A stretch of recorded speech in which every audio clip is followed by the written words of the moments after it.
that. Okay. Time to change the stream title. New world / new fort. And then put an @ here on Discord. I'm also going to do a thing right now. I'm going to upload the zip file to the save sharing room for Heaven's Bolt. If anybody would like to see if they can unfuck that problem or mess around with it themselves, you can get it there. And I also have some commands to update as well.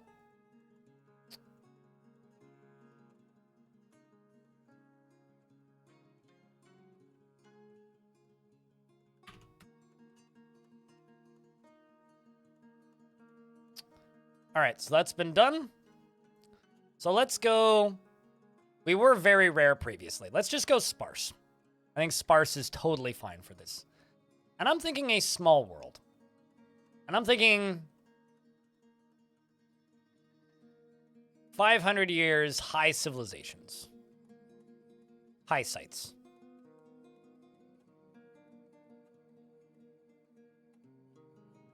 Low...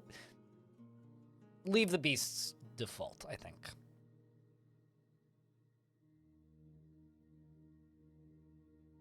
Lie too lazy to testing? Not saying you have to. I'm just saying it's there if anybody wants to.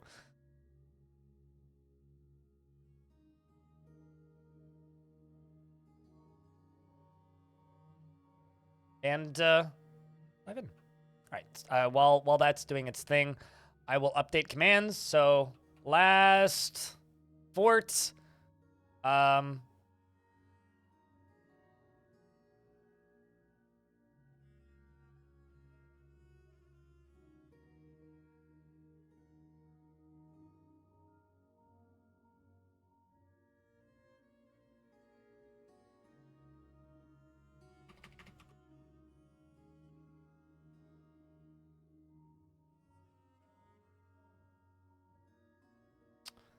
And goals.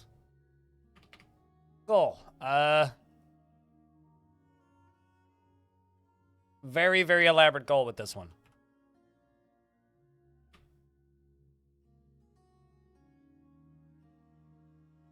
I like to think that the necromancer's powers got so strong with Heaven's Bolt that the world just ceased to function. I'm seeing a pretty schmexy little volcano over there. Right there. That could be fun.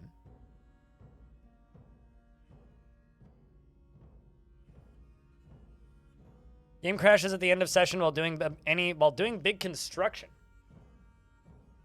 What do you mean by end of the season? On all saves? Have you tried starting a new fort? And does it happen on every single save?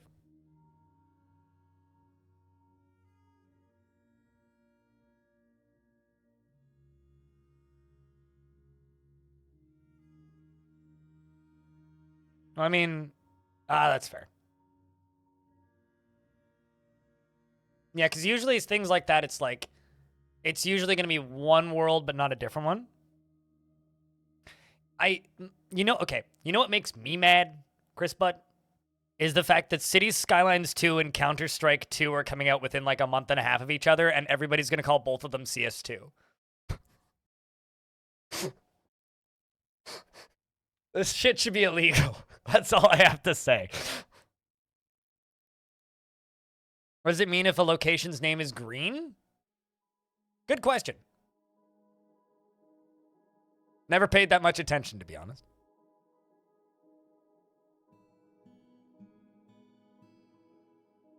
No. Like, have fun in your Counter-Strike. But it's just really funny to me. It's like, we just need a PoE and a PoE to release in the same months now.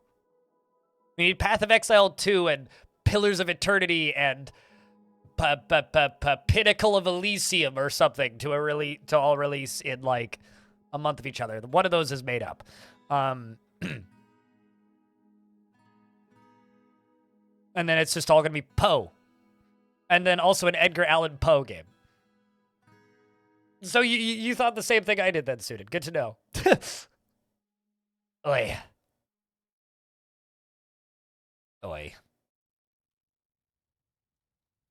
All right, this looks like a good chaotic mess of a world. Let's pause time for a second. So, unfortunately, I think we got to abort this world.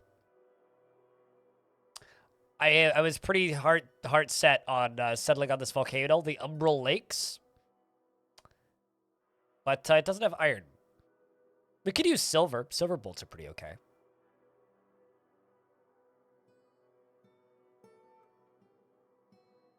It's also on a tropical freshwater lake. Okay, never mind. That's interesting. Copper is also good.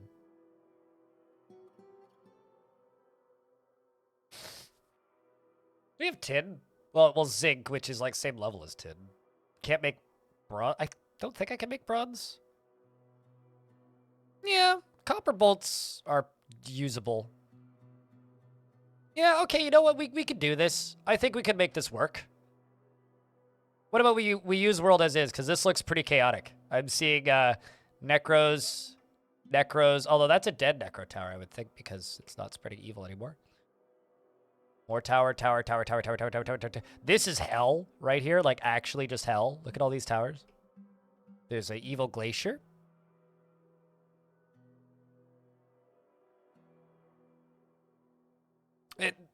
To clarify, the game didn't crash. We didn't have crashes on the Necro Fort. It's simply hardlocked, seized, and I couldn't get around it. Happened multiple times in a row. The game didn't crash once. Also, question. Chris Butt. Do you play with multi-threading on?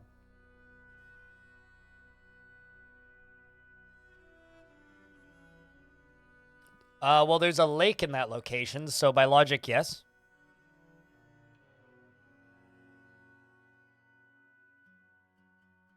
Goal for the world: eradicate all the necro towers. 1, 2, 4, 5, 6, 7, 8, 9, 10, 11. 12, 13, 14, 16, 17, 18, 19, 20, 21, 22, 28, 29. You can do that. There's like 30 of them. It's doable.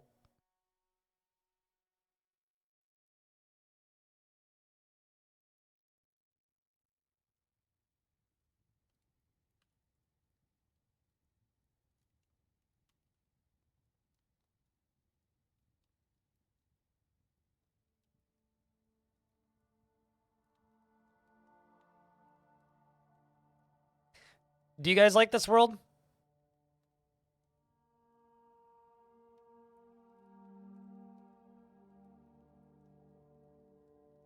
Let's let it move a little more. I just saw a necromancer tower appear and then immediately vanish. Lots of monasteries. Let's go for the year 350.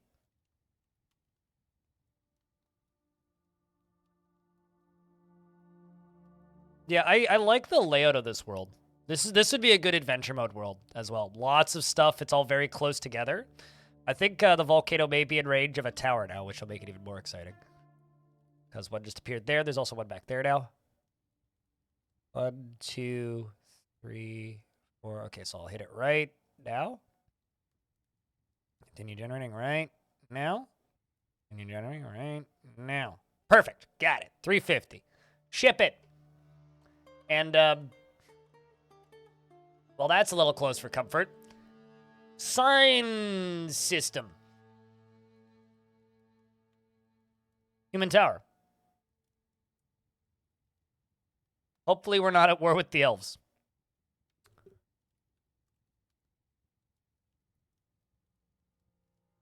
And then it moves us forward 1 year.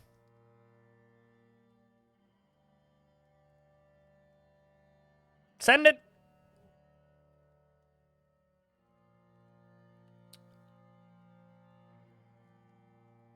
But the reason I was asking if Crisput uses multi-threading is because there was a bug with multi-threading that would cause a crash on world save. There was also another bug on multi-threading that would cause a crash if two of the same notification appeared at the same time. So I was going to say, like, because both of those have been fixed, maybe try loading that world and see if it still saves. Or see if it still crashes.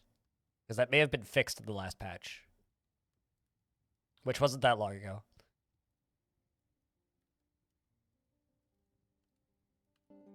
Looks busy, which is your nightmare. Well then. Why is that your nightmare?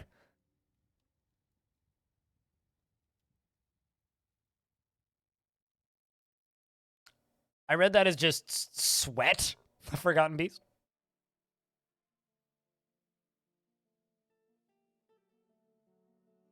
The Crypt Dooms the Evil is a Forgotten Beast.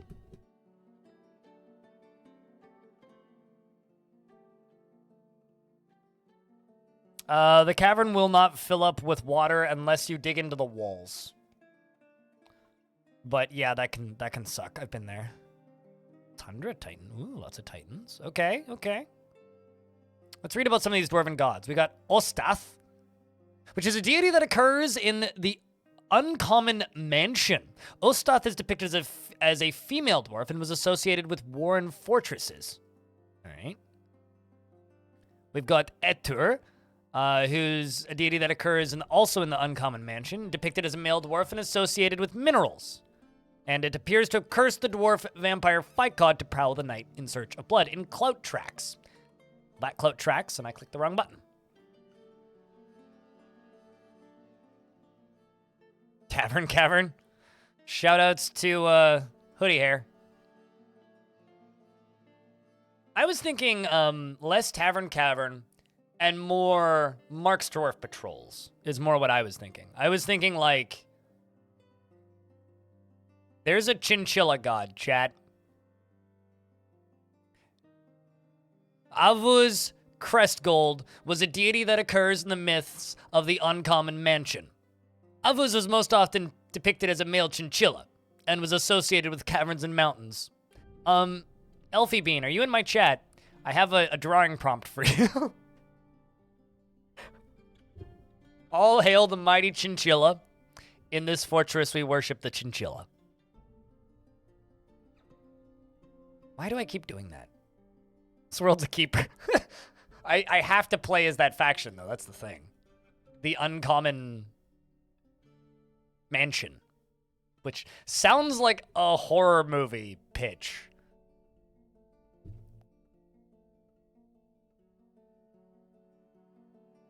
I'll say Rauschen Cat. I don't actually think I said hi to you. What else do we have? Dwarven goods. Where did it? I scrolled too far.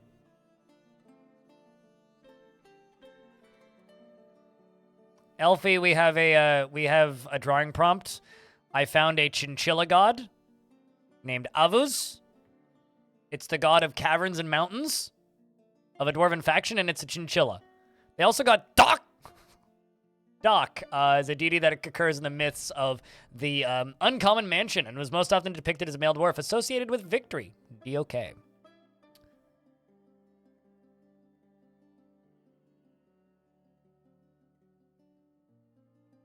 I like that they worship a chinchilla. What else do we have? A bunch of kobolds.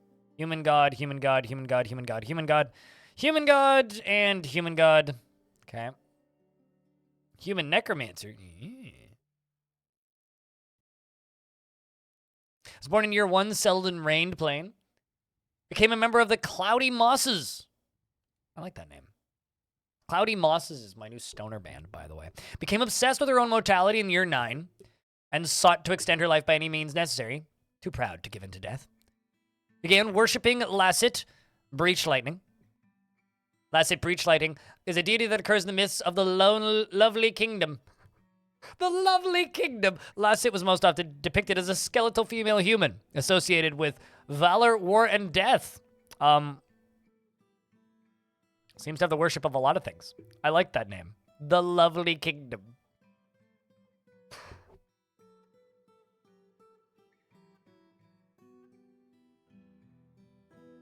Dusty be his belt, indeed.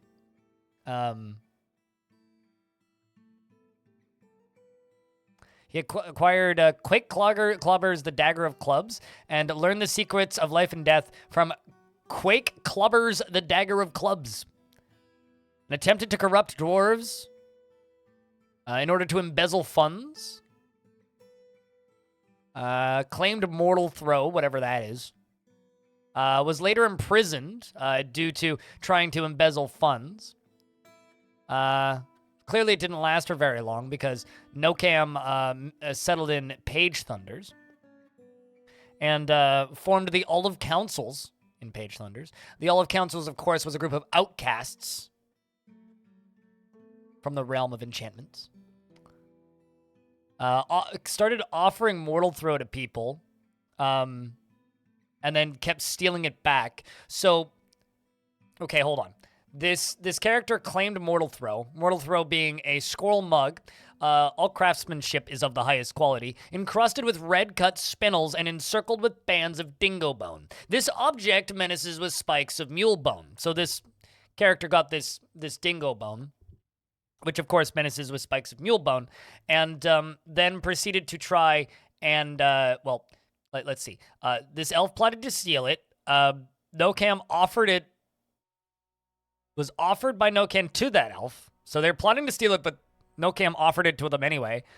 They stored it, and then Nocam, then Nocam plotted it, or left it here, and then the elf tried to steal it again, and then the necromancer then offers it to the elf again, and then doesn't give it to them and stores it again. And so they just keep trying to steal it, and they keep offering it, but they don't take it?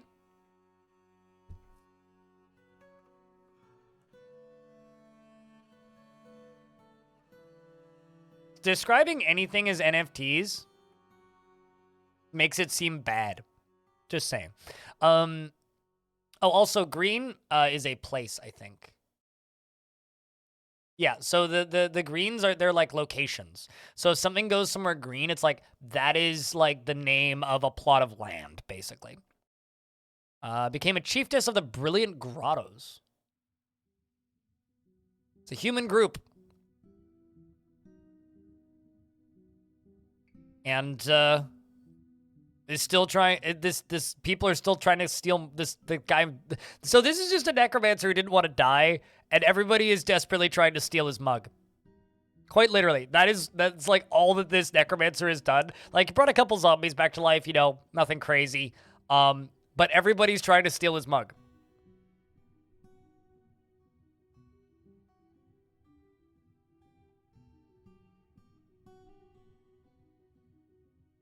That's kind of amazing, actually.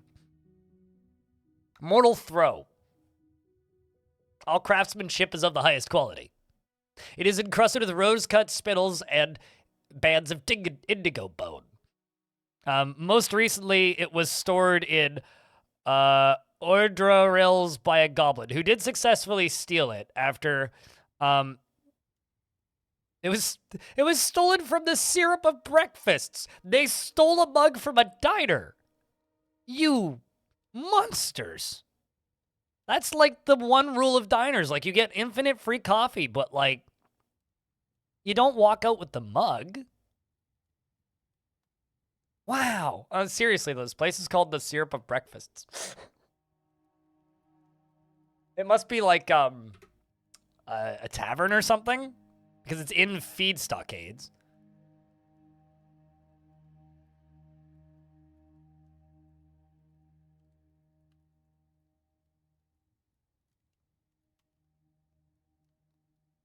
Yeah, okay. No, it is in fact, the human Aziza stored working at the syrup of breakfasts in feed stockades. So feed stockades has a place called the syrup of breakfasts. The Society of Song of the Lovely Kingdom constructed the syrup of breakfasts.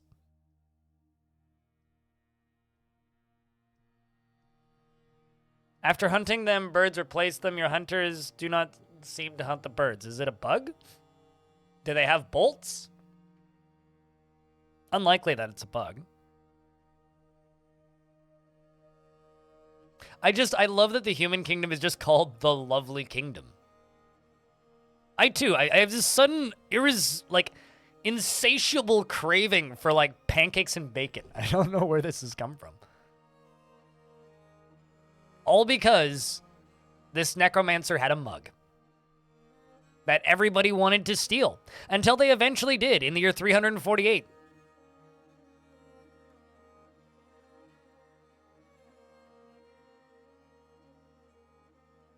It was claimed by all sorts of people from afar.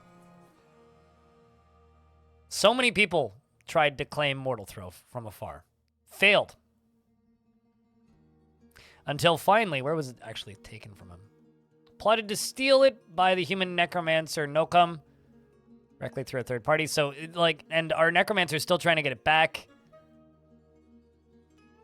And it was stolen by a human eventually, and then offered to another human, and then stored in the syrup of breakfast, and then plotted to steal it under the influence of a different human. Does the necromancer pop back up here again? The human necromancer Nakom.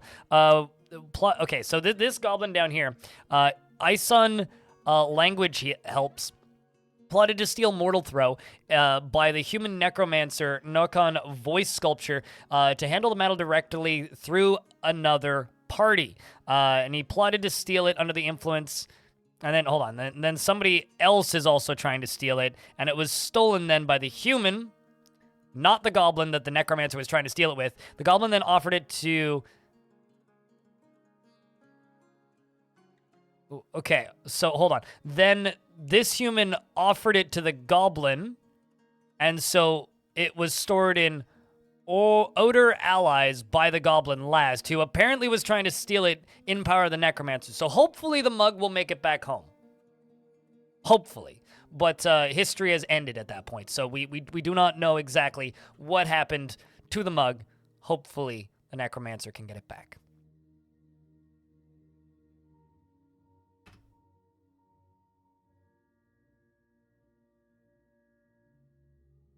I'm going to write down the name of that Mortal Throw.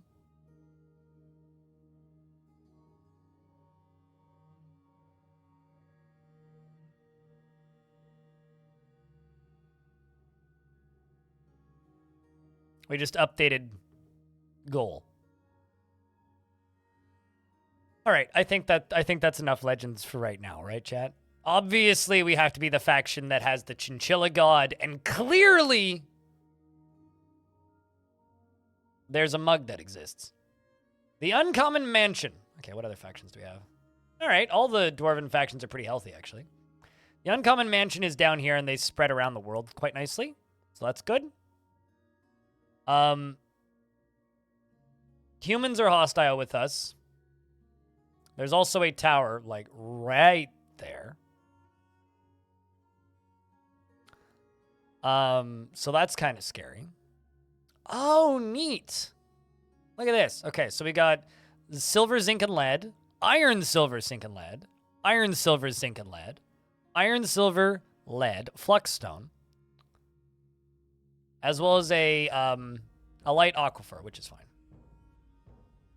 And our volcano. This is actually a really neat spot. And there's an Elven Forest Retreat right there.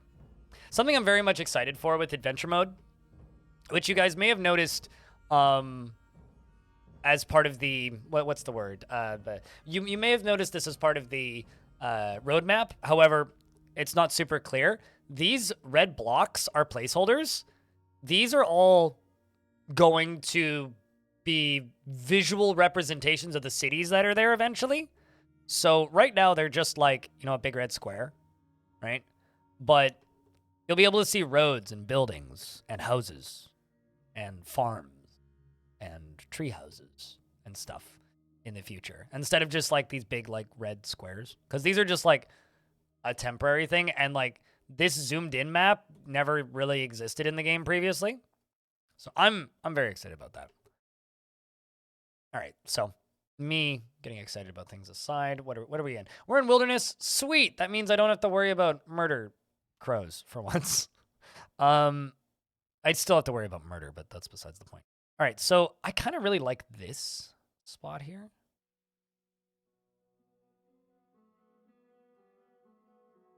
Gold's under the mountain. I don't want to make it too big.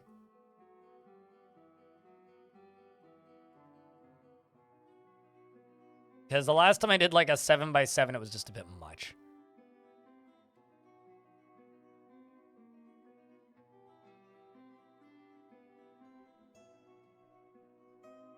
I kind of really want to get that river in there.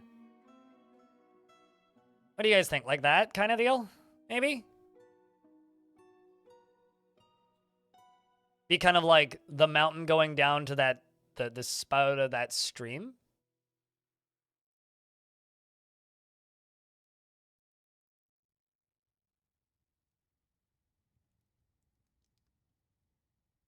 Also, it's called the Umbral Lakes, and the stream is called Ring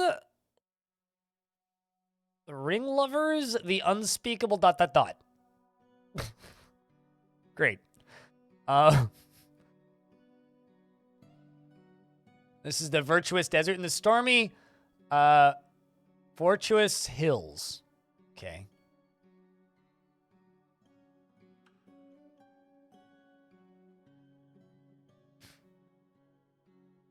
Kind of like Dale and the Dragon Mount and the Hobbit? Yeah, kinda.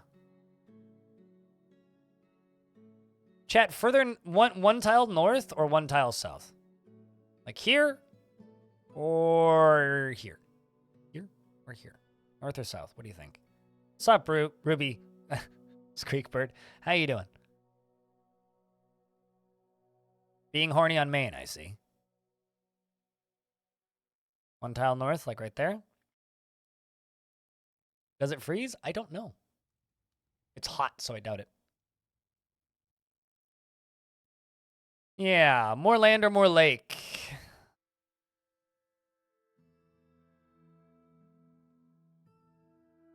More land means more iron, and silver. More lake means more gold. Yeah.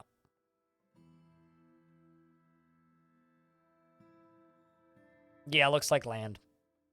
We'll do that. So that's it. That's our embark spot. That is it. All right, so you've selected a large area. Choose a smaller area if you experience lag. You've selected an area with a light aquifer. That might need to be pumped out or carried away. You have selected an area near a necromancer's tower. You may be invaded very early by powerful forces. Cool. This is fine. I'm going to leave economy on normal. Initially, I might turn it up. All right. I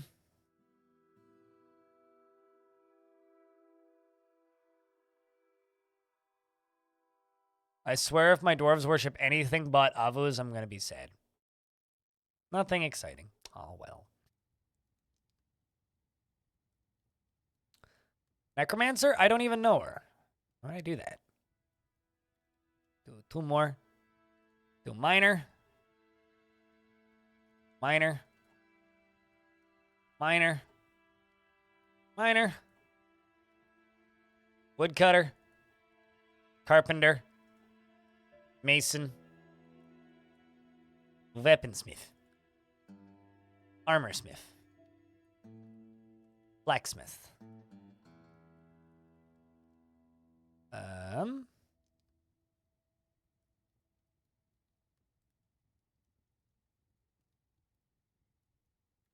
Say mechanics. Let's make these dwarves mechanics.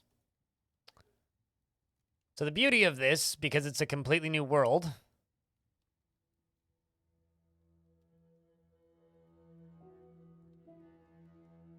yep, new world, gobsnack world. We have to come up with a good name. This is the fun bit. Bronze drill. Attic, good. Or just because this is funny to me. Basement, good. I wish I lived somewhere with a basement, chat. You can smell a freshly cracked save? That's terrifying.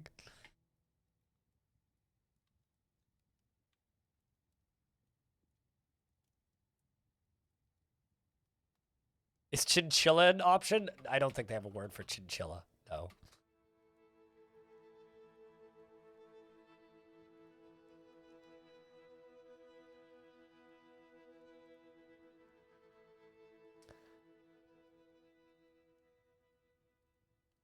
I mean, I could just call it Dust Good.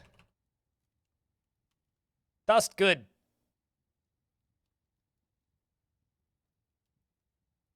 But I don't know if I want to just go 100% after the Chinchilla Gods.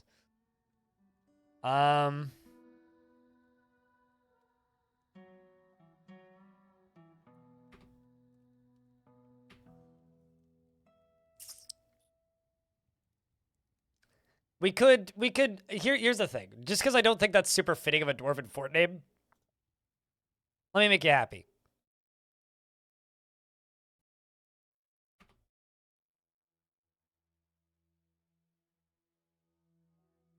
How do you spell the name of that god? Avus.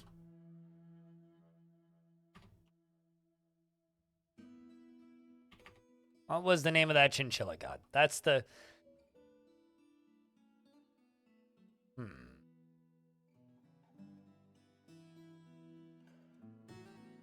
Now, the problem is... The Thunder of Scars. That's a good name. I need to find the Dwarven goddess. Or the Dwarven Chinchilla god, Avus. It turns out there's a lot of them.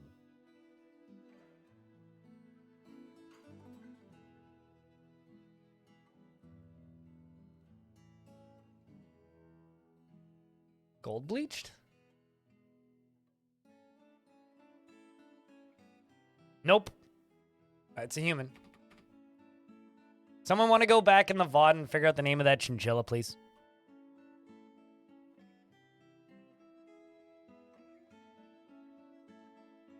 I also should have done that too.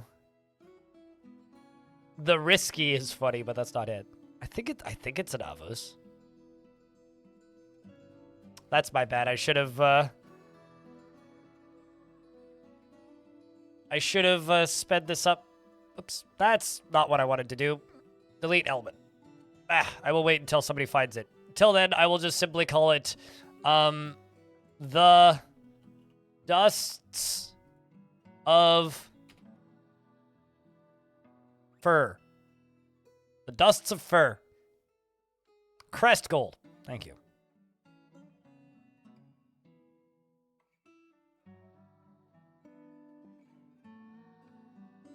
Ah, there we go. Depicted as a male chinchilla. And the image name is the Dusts of Fur. And it's striking a triumphant pose, clearly. And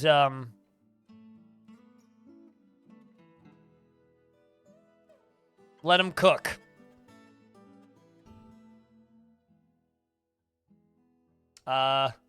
Hold on. I can actually do this.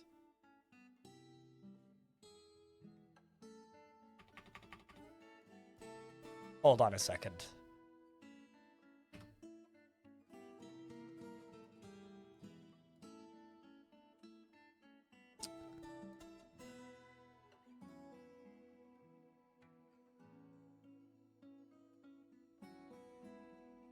There we go.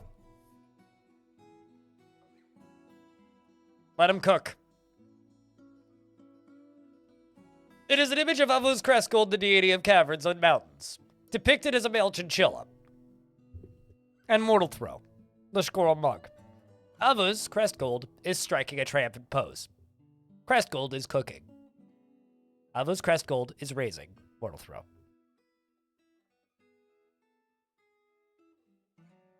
That'll do her. Works for me. Now for the fort name. Basement Good. I remember, what was it? Great Padinsky was streaming. And he got Basement Gang. It was a very entertaining fort. The Basement Gang. Hot plate. You know, it's funny. This is like theoretically a Halloween-themed fort. And we're all just like, flapjacks. Let's name it Happy Thing. But I don't know if this is even going to end up being the Halloween fort. Necro Dust. Bone Dust. About Basement bones. What do you got against goats? Oh.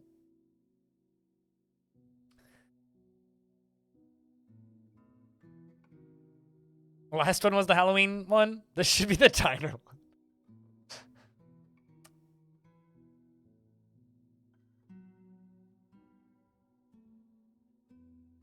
Also, that's basement banes, not basement bones.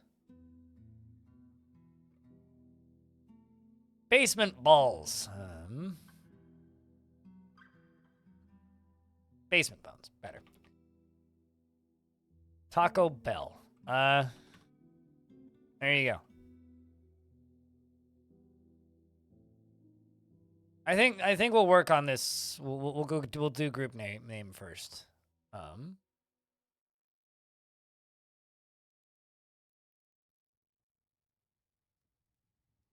The ageless creation. We shall hail his floof and dusty fluff. The ageless creation of Avos. And a totally unrelated mug. As for the fortress itself,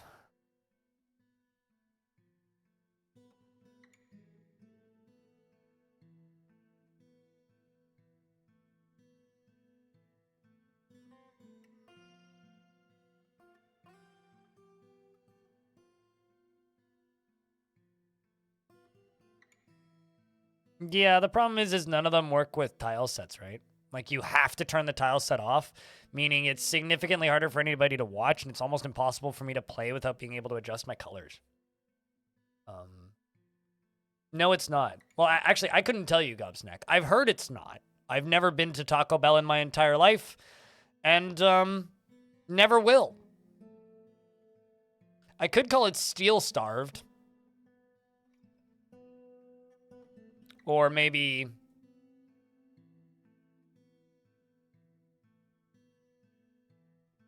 because I was starved of metal last time.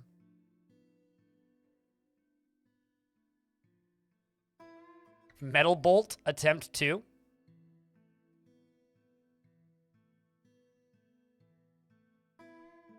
If you hit J on the keyboard, Akarsis, and then you click on the convicts tab, and then select the dwarf, it'll tell you. It's different depending on the crime.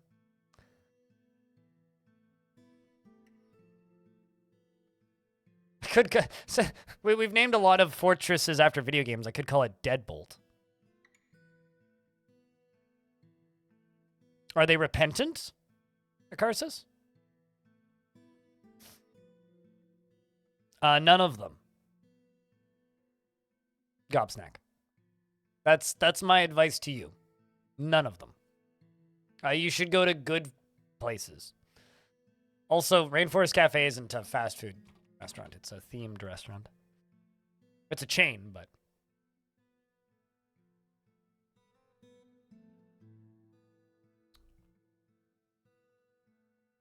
Firebolt. How about that?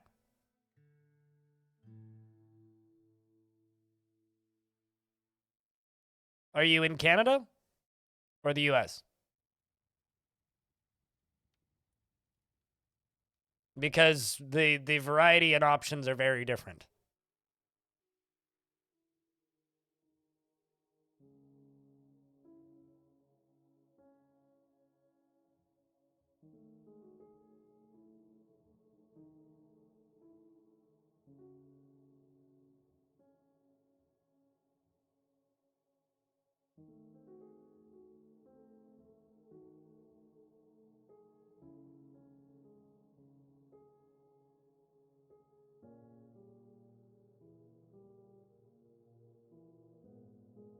Going to New York to begin with? Yeah, I have no say then. So as somebody in Canada, I couldn't tell you. I have no idea. All I know about New York is you're supposed to eat the bagels and the pizza. So, chat room, anybody from New York, give food recommendations. If you were going to Canada, I would say go to A&W and Tim Hortons. A&W because it's the one that's actually kind of decent sometimes, and then Tim Hortons because, well, it's a meme. And that's about it. Avoid everything else. You don't. If they're repentant, just leave them in prison. The reason for that is if they are repentant, they are getting nothing but good thoughts. They are fixing all of their stress, and will be a much happier dwarf when they come out of prison. Probably a deli, any deli. There you go. I kind of like the idea of Firebolt because we're going to defend with fire and bolts.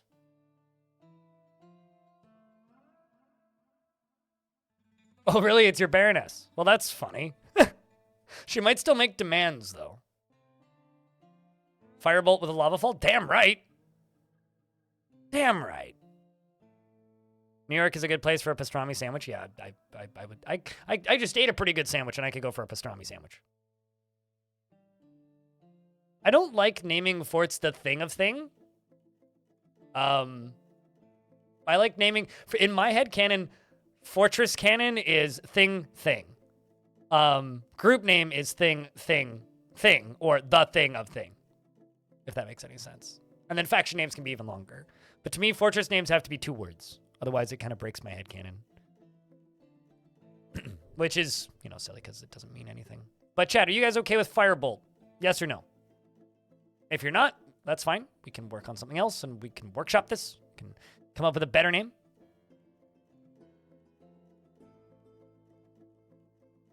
What's that translate to, Gobsnack?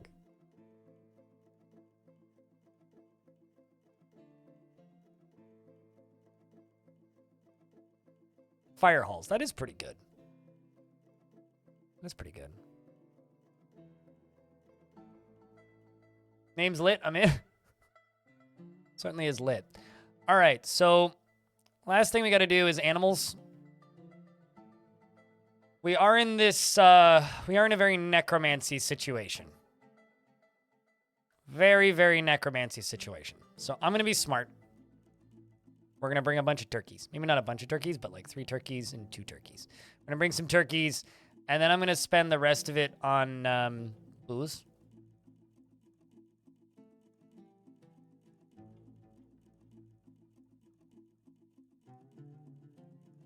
Maybe not all of it. I'm going to keep clicking this button for a little bit. Turkeys, yes, turkeys. Turkeys are the best livestock, period. They give meat, they give leather, and they give eggs. I'm pretty sure they're the only livestock that gives meat, leather, and eggs. Except for, like, large birds, obviously. But they are the only, like, embarkable livestock that gives all 3. So I don't think geese give leather. And I'm pretty sure, I know chicken don't. So turkeys.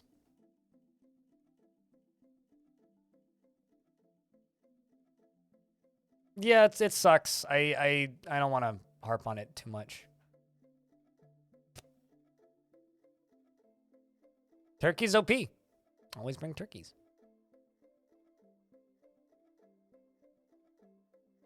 All right, well, we're out of points now, so perfect. Let me double check that. Okay, no, chickens do give leather, apparently. They just don't give as much. Whereas, like, turkey leather. How about goose? Geese do give leather, apparently.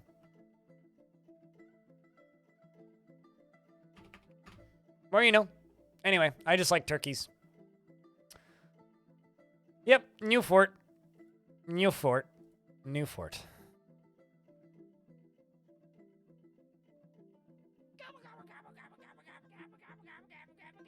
Strike the earth, chat. Okay, this is a cool map.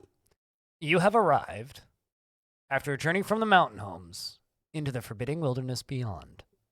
Your harsh trek has finally ended, and your party of 7 is to make an outpost for the glory of all, Morris Muthkat. You have almost no supplies left, but with stout labor comes sustenance, whether by bolt, plow, or hook. Provide for your dwarves. You are expecting a supply caravan just before the winter entombs you. Enough time, but it is spring now. Enough time to delve secure lodgings ere the tigers get hungry. A new chapter of Dwarven history begins here in this place. Firebolt. Strike the earth. This is a gorgeous map for starters.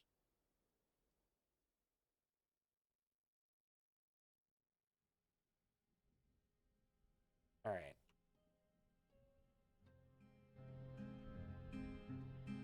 See what we have.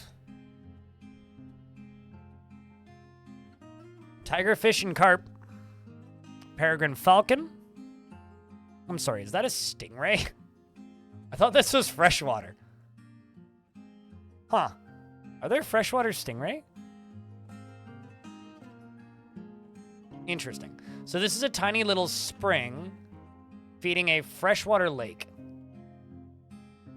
A tropical freshwater lake. This is wilderness, so it's not like untamed or anything crazy. We have coffee trees. Lychee. Avocado, pomegranate. I love this cliff face. I love this cliff face.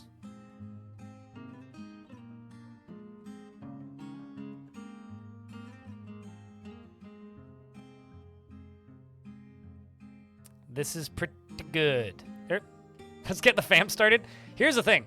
Can absolutely do that. We can 1,000% do that. Hold on. I need to Google freshwater stingray right now. Wow, they do look cool. What the fuck? This is just a really choice image, but look, what the hell? Like an alien, man. Cool.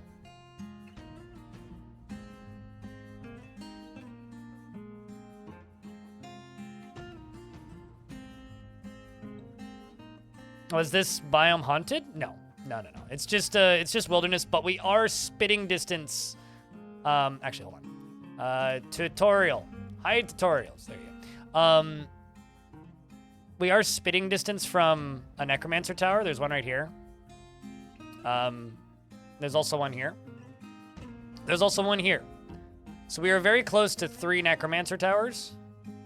So it's not haunted, but, you know. You know. So my kind of idea here is that we make this into the front door. Right here.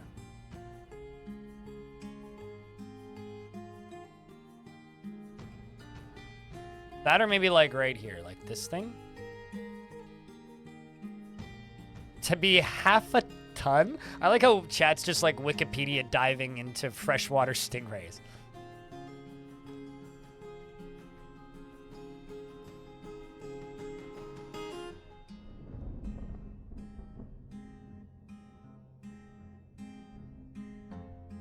Okay, what plants do we have around? Ground nut plants. All right.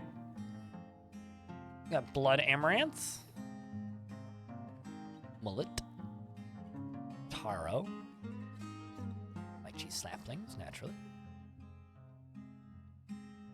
Okay, I'm gonna let the game play for a few seconds. Pause it again. See if any other animals show up. Ah! Rhinos. Rhino knows nothing about this.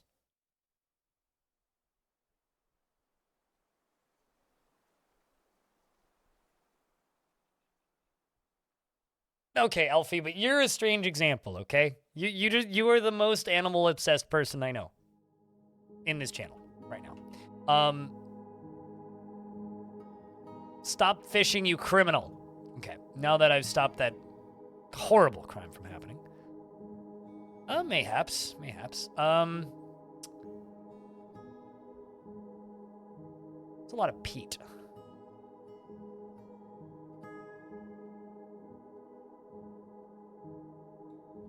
I kind of think, because this is just too cool a thing to not build this into the front door.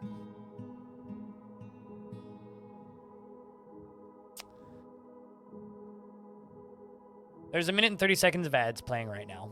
When the ads are done, we'll dive in proper. Till then, I'm just going to kind of sit here and plan.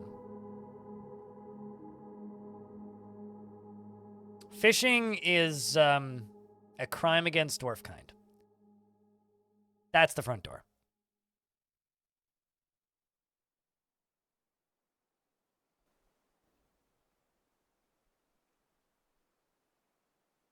That's going to be the front door. Although what I think we're going to do initially is I'm just going to... Actually... Okay, so that's loam. That's all siltstone, so that's the first stone that we're hitting.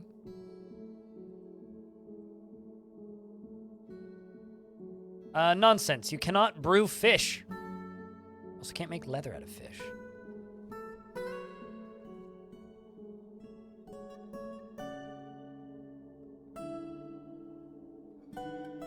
Waterfall drawbridge entrance? One thing at a time, mate.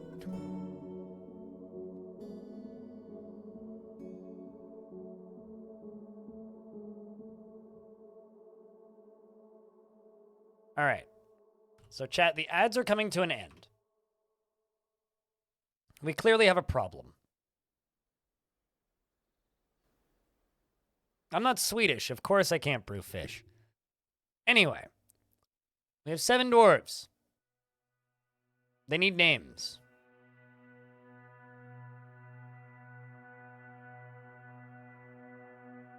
Would you like a dwarf?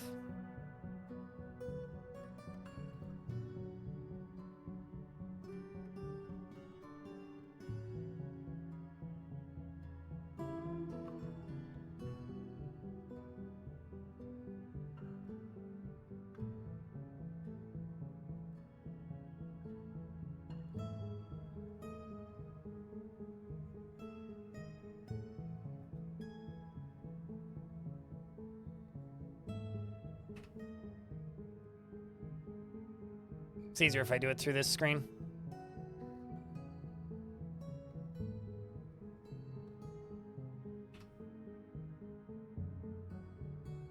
I'm literally just going in the order they came in, so...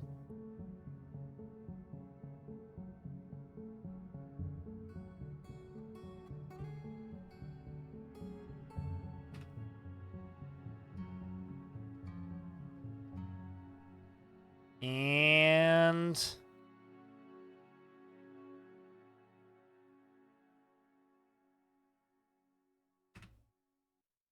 And of course, the expedition leader. This one I'm going to play favorites on.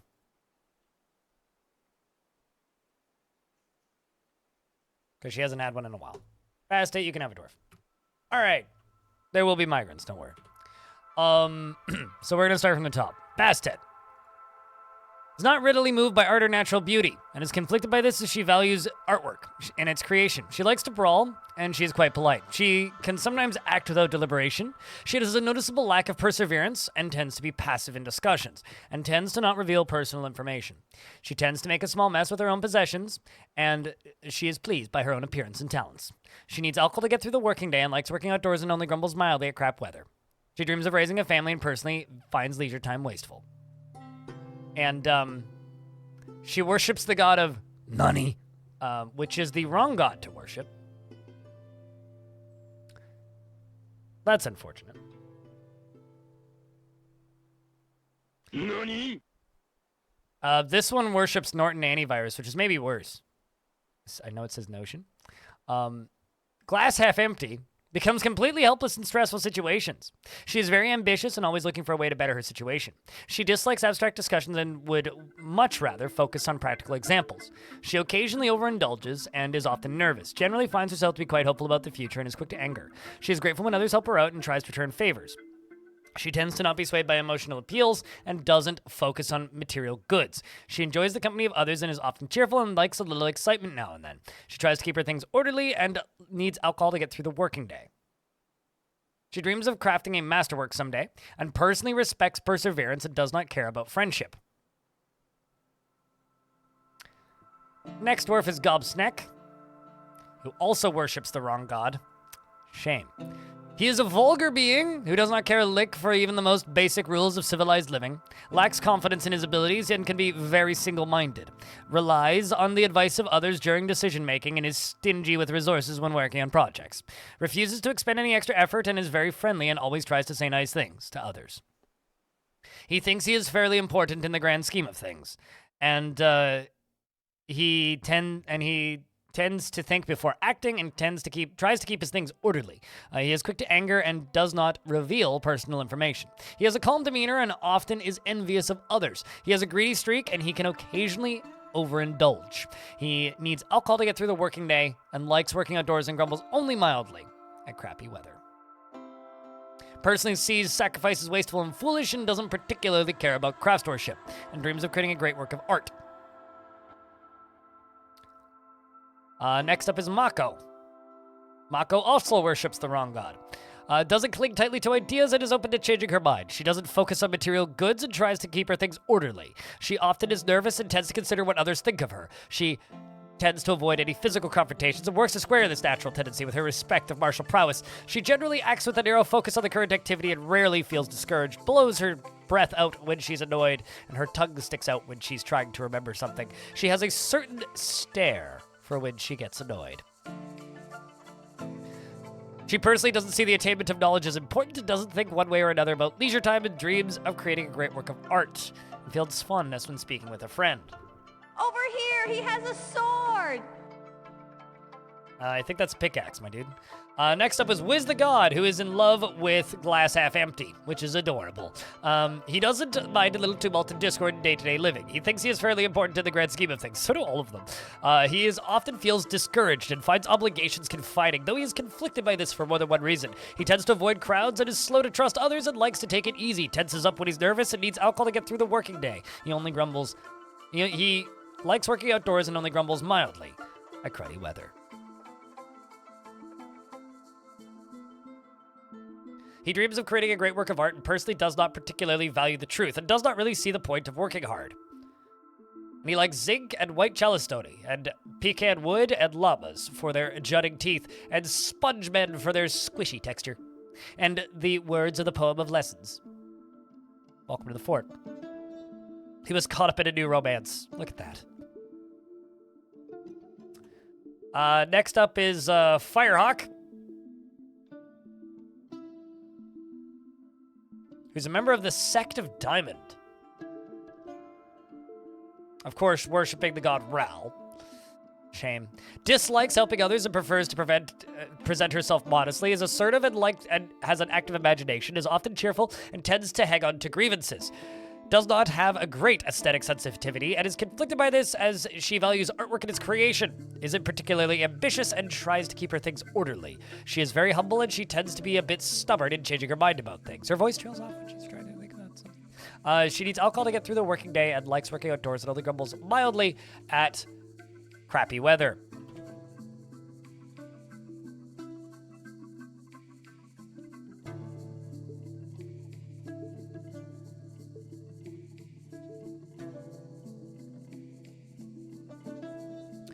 And then the last one would be Darius. Unable to make decisions without a great deal of input from others. Quick to anger and is not particularly interested in what others think of him. He has a tendency to consider ideas and abstractions over practical applications, and he is trusting. He has a noticeable lack of perseverance, and he is grateful when others help him out, and he tries to return favors, and he tends to be a little wasteful when working on projects. He is moved by art and natural beauty, and he is troubled by this since he dislikes the natural world. He is a very distinct laugh for when he's excited, and he licks his lips when he's nervous. He tenses up when he's nervous, and he always takes a deep breath whenever he's surprised. He needs alcohol to get through the working day and likes working outdoors and only grumbles only mildly at shitty weather. Dreams of creating a masterwork someday.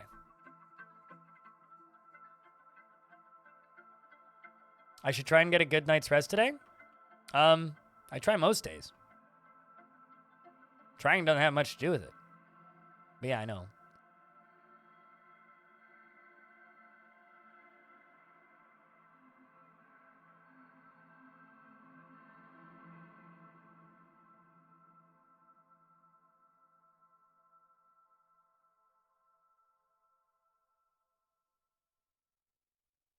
Alrighty, dead man. You have a good one. Yeah, no, the it's just congestion. Like, that's literally all it is, but there ain't too much I can do about it. I sleep terribly on a good day, so there ain't much I can do.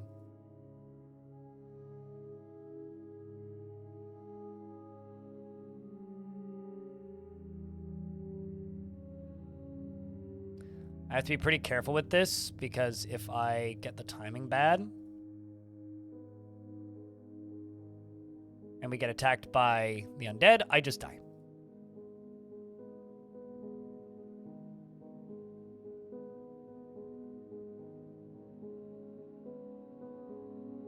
But unfortunately, this isn't really a job where you can realistically take sick days, so.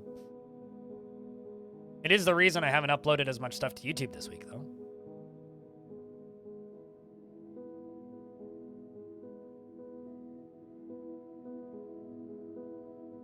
I don't know, I've had problems sleeping most of my adult life, so.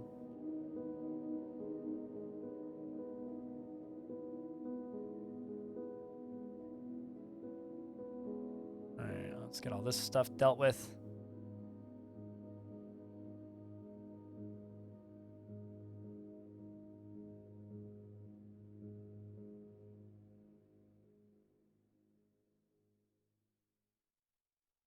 There was a dwarf hanging over the edge of that for a second. That was mildly concerning.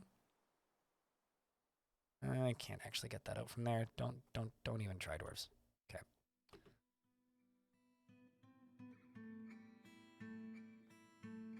You're done.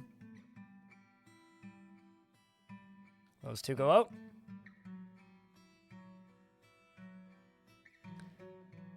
The sad reality about me is I am a person actually who's really, really, really, really bad at taking care of themselves. We'll see. I don't know. I'll get by. I'll be okay. It's just a cold. We'll kill it eventually.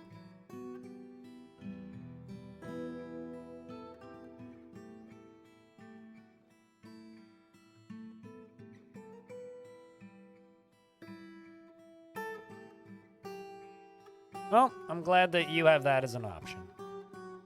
I hope it's good soup.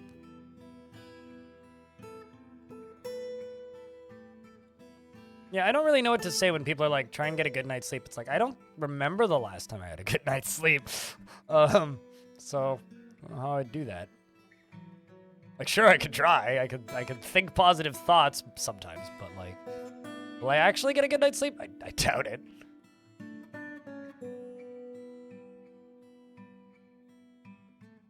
It's something that your body does as a form of rest. All right. Gosh, now I'm all self-conscious. Jeez.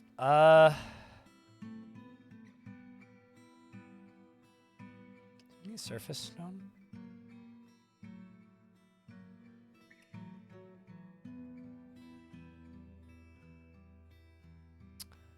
Well, I can hack down a bunch of trees up top here, because those are easy to cut.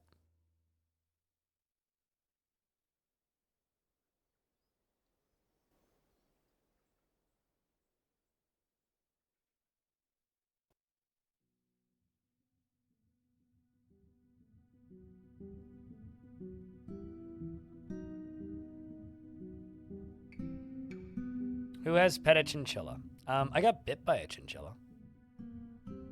Not sure why.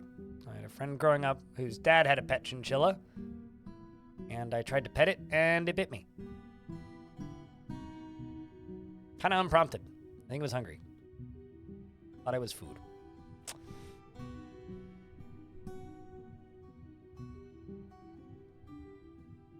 I'm trying to think how I want to get in there.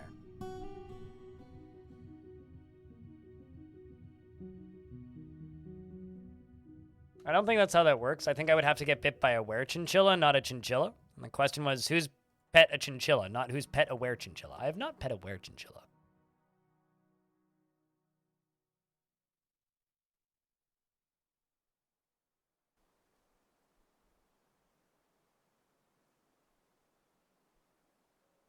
They are adorable little grumps.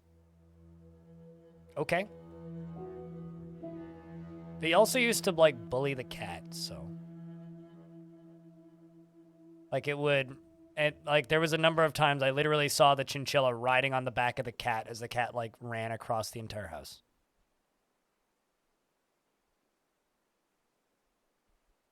It was an interesting animal, that chinchilla. I think the dwarves are sleeping.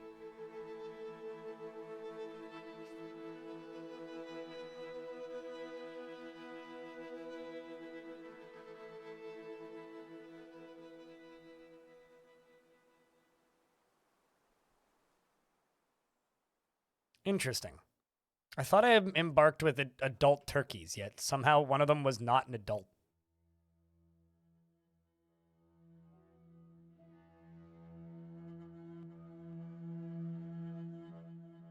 Yeah, no, I mean, it trained that cat as a mount, clearly. Humans can't even do that, so that's pretty impressive for a chinchilla. Not that the cat enjoyed or was agreeing with it. It's kind of against the cat's will, if you catch my drift. All right, so now that I've cleaned this area up just a bit. There's also this lovely little creek right here.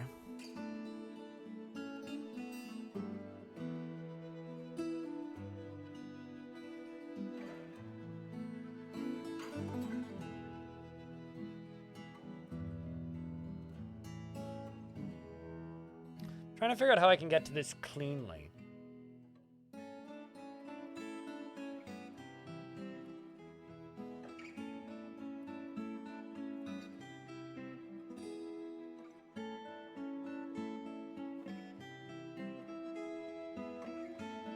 Now maybe having second thoughts. Maybe later down the line this can be the entrance?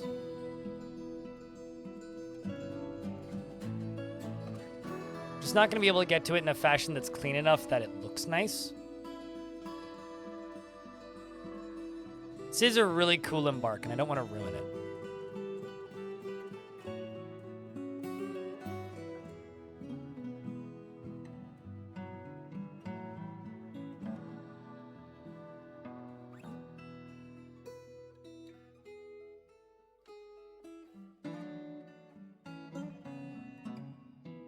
So let's get all of this out here.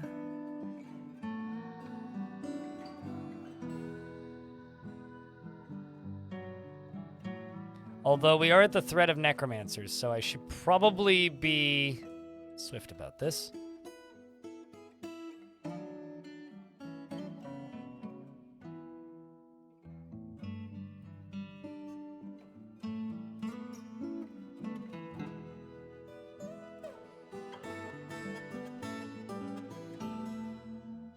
Probably should be swift about this.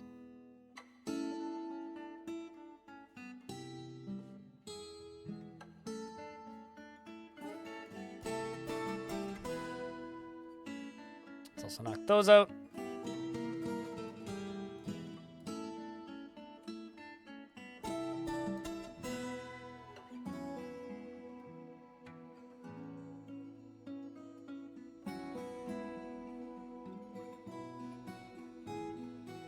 I had a comment the last time I was building a fort from scratch saying Blind always builds the coolest front doors.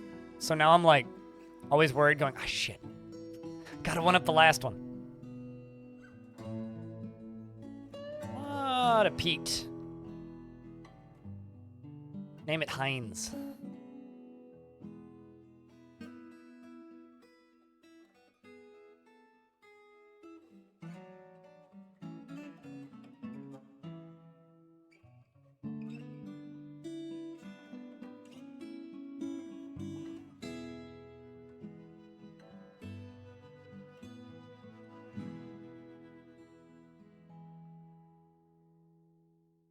All right.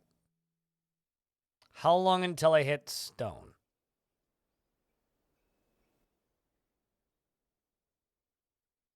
Of any kind.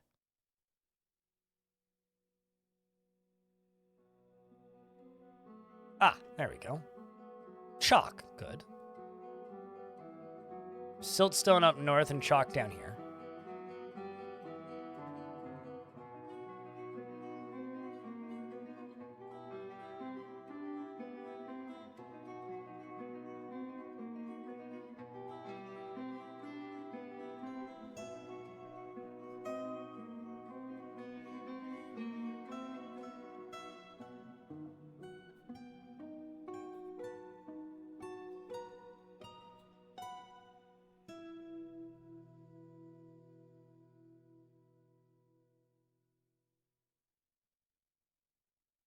Don't dig into the volcano is rule number 1 of settling on a volcano, okay, chat?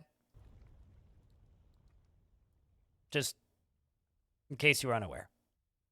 Do not dig the volcano. Think of this being kind of like a giant tong. It's like grabbing it.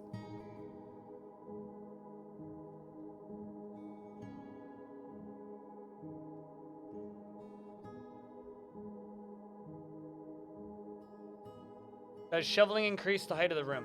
So, digging just digs in a straight line. Stairs, dig stairs, obviously. Ramps, dig up a layer, so removes the floor for the removes the ceiling above and gives you a ramp going up. And then channeling, which is the shovel, digs one layer down, which is what I'm going to do with this after this is done. More like a spoon of salami, but maybe a fork.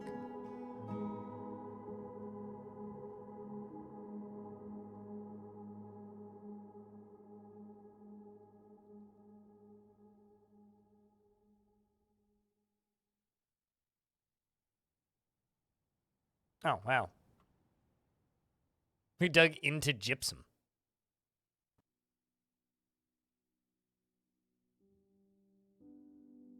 All right, so I'm going to make a stoneworker's shop right here.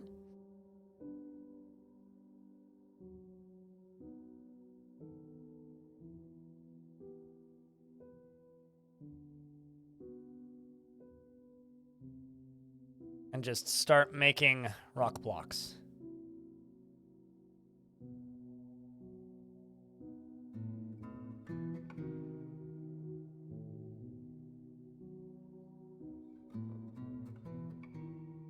It's like looking at ink splotches. Everyone's going to see something else. Gypsum make nice floor. I never make gypsum into blocks. I could. Usually just make it into plaster. I'm actually kind of annoyed that this is all gypsum, though.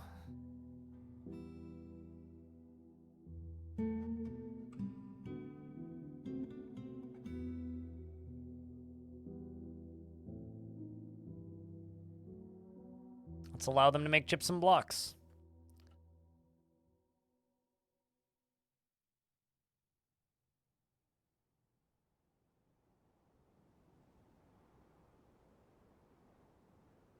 A squash blossom. Yeah, kind of. I could see it. But, Shinira, you have a good night.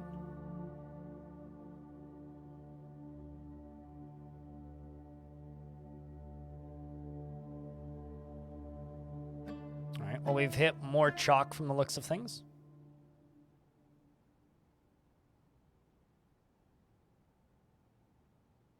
Dwarf has fallen asleep. All right, so I'm going to set a pen pasture right here. Just going to put the horses there so they don't starve.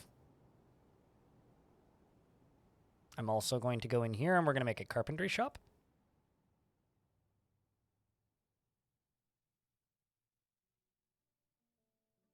I don't know, is it suited? What do you think?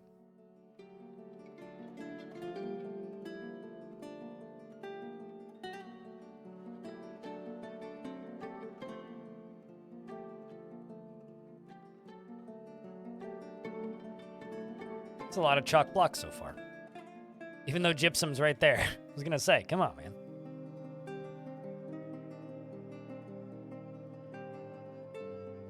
Except I'm going to leave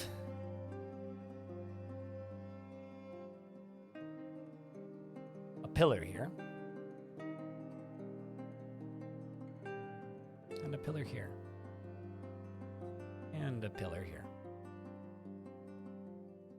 And a pillar here.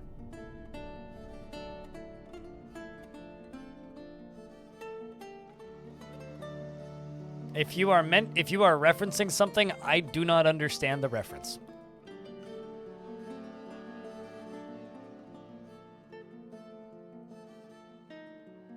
Yeah, that's why I already did. I already changed how the rock economy works, but it's okay. let's run back over here.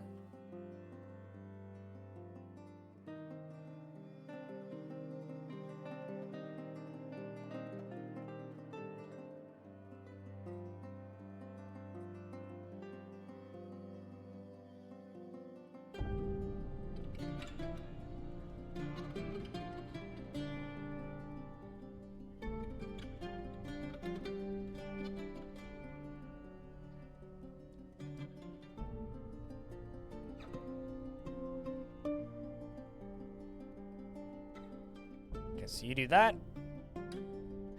Going to make another stoneworker shop right here. Make it out of gypsum.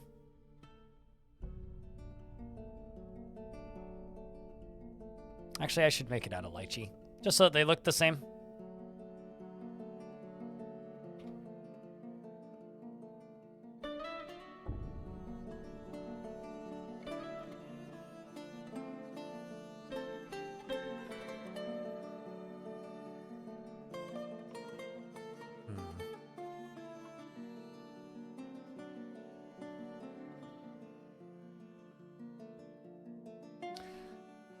Trying to think how I want to do this.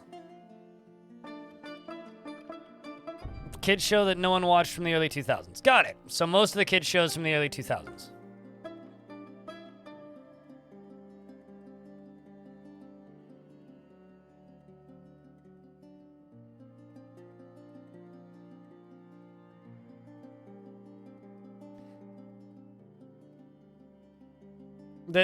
I should really just delete that command because it's kind of out of date. I will delete that command. What command are you looking for? You're looking for last fort? It's exclamation point last fort. But fort can go away. All right. I'm dumb. Why did I just do that?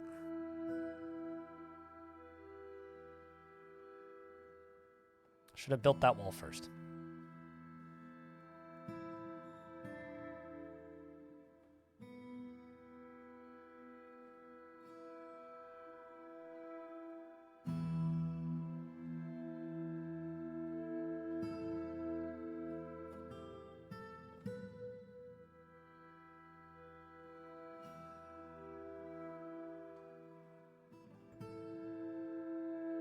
Yeah, the save has also been uploaded to the save sharing room on my Discord.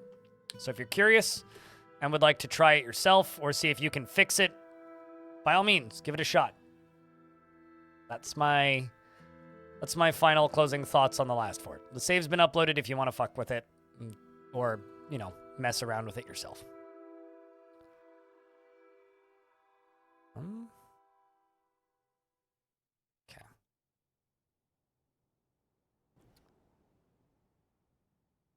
Let's do this.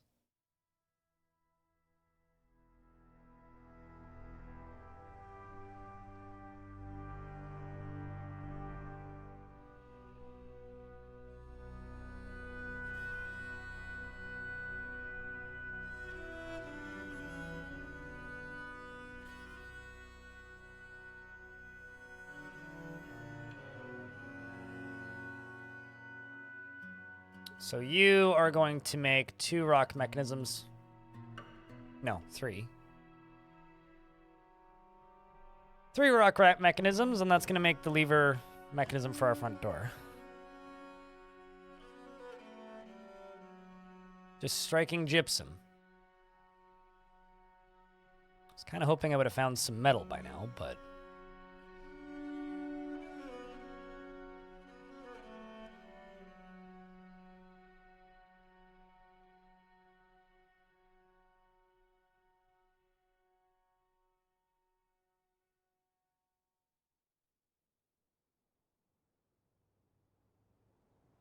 Bubbling potion bottle. I don't see that at all, but... But I suppose...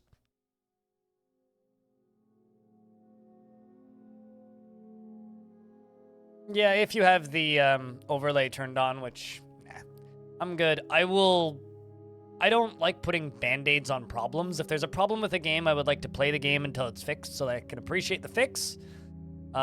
Because there's this consistent, not problem, but this consistent thing that I've seen amongst other people who play video games. They will play a game, play a game, play a game, play a game, play a game, play a game, play a game, play a game, mod the crap out of the game, and then a thing updates and it breaks their mod, then they get really mad that their mod is broken.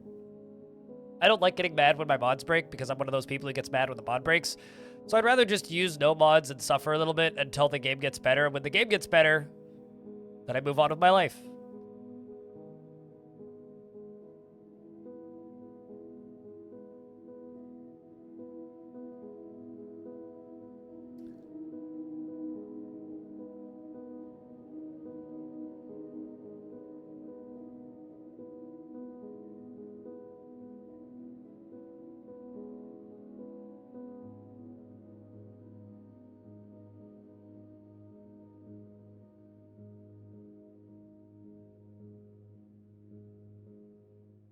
And you don't feel like you've run out of vanilla stuff? That too.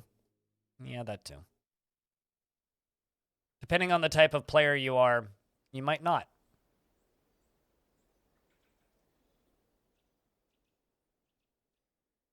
I generally mod games that I feel need variety, and I've never felt that Dwarf Fortress needed more variety. Anything, Dwarf Fortress has too much variety in some cases. All right, so we're going to do this. Let's just make a gypsum bridge. We've also found limestone. Very exciting.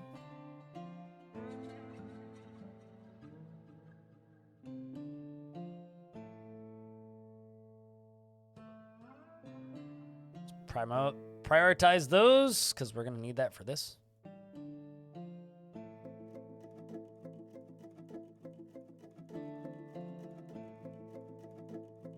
Which part that I'm doing that is creative? Yeah. Well, I mean, there was low or shallow flux, so I'm not surprised.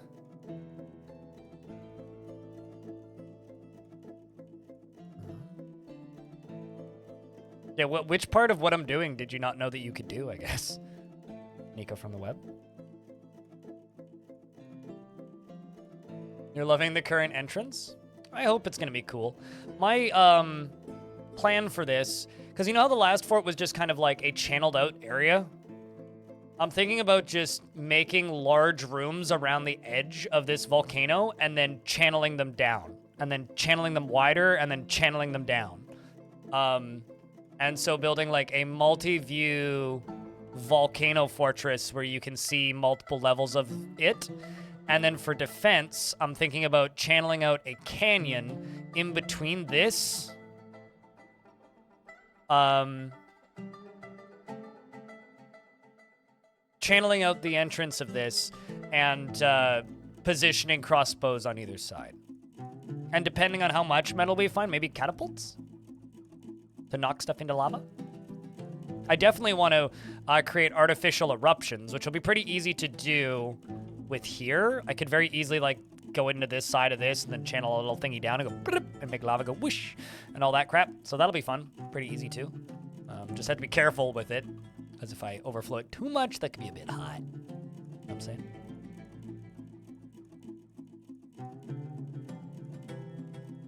The question is smoothed walls or not smoothed walls? Right, don't need that. You can move. You can move. Don't need you anymore.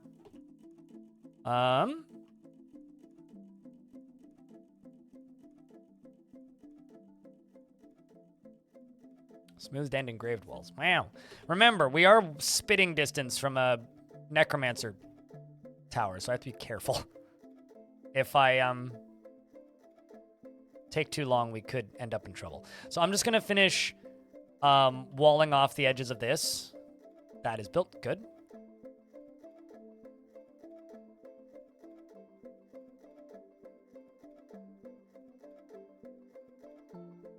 Hope I have enough gypsum.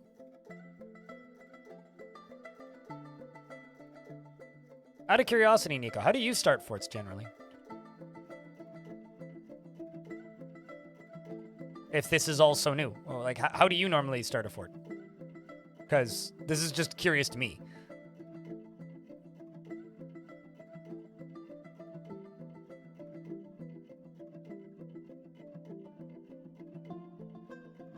Yeah, better build that drawbridge, exactly. And also get all the resources inside. We're just going to do a bunch of digging in the next couple minutes. And then we'll start bringing everything inside. So I think before fall, we should be entirely inside. Which is actually taking my time. Taking my sweet time. Tall ceilings, let's go.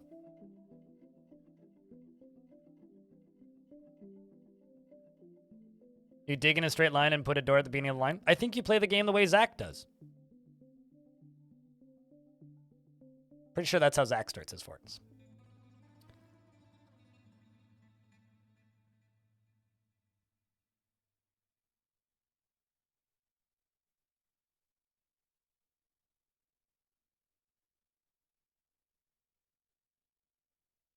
All right.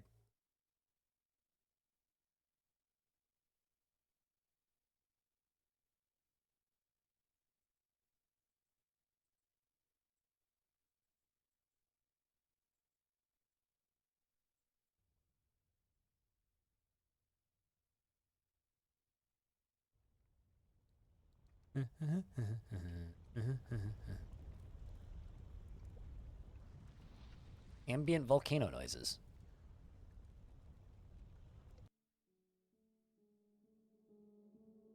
All right. Get to it, dwarves.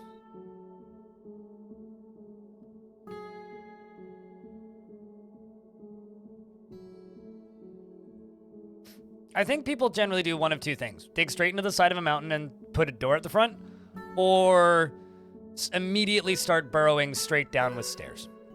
I think it's like the one of those are the two ways people start forts these days.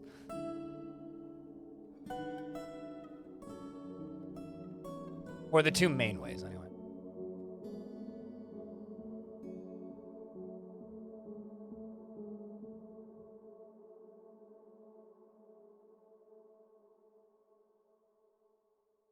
You've started ramping 3 wide? Interesting.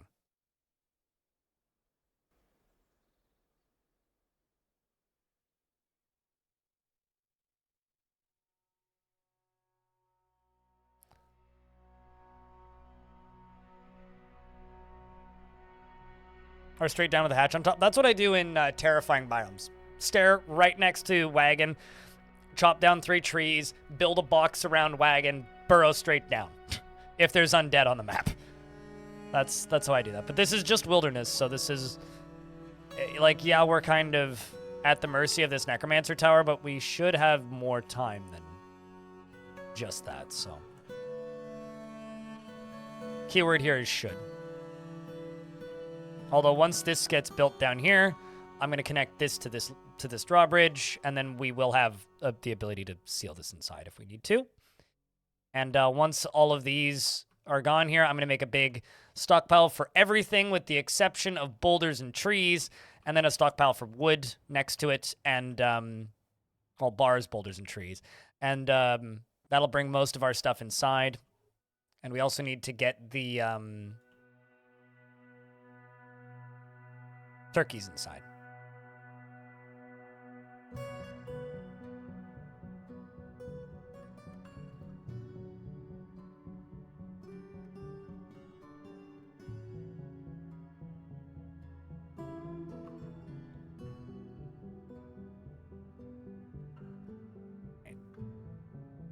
Hi, sentient potato.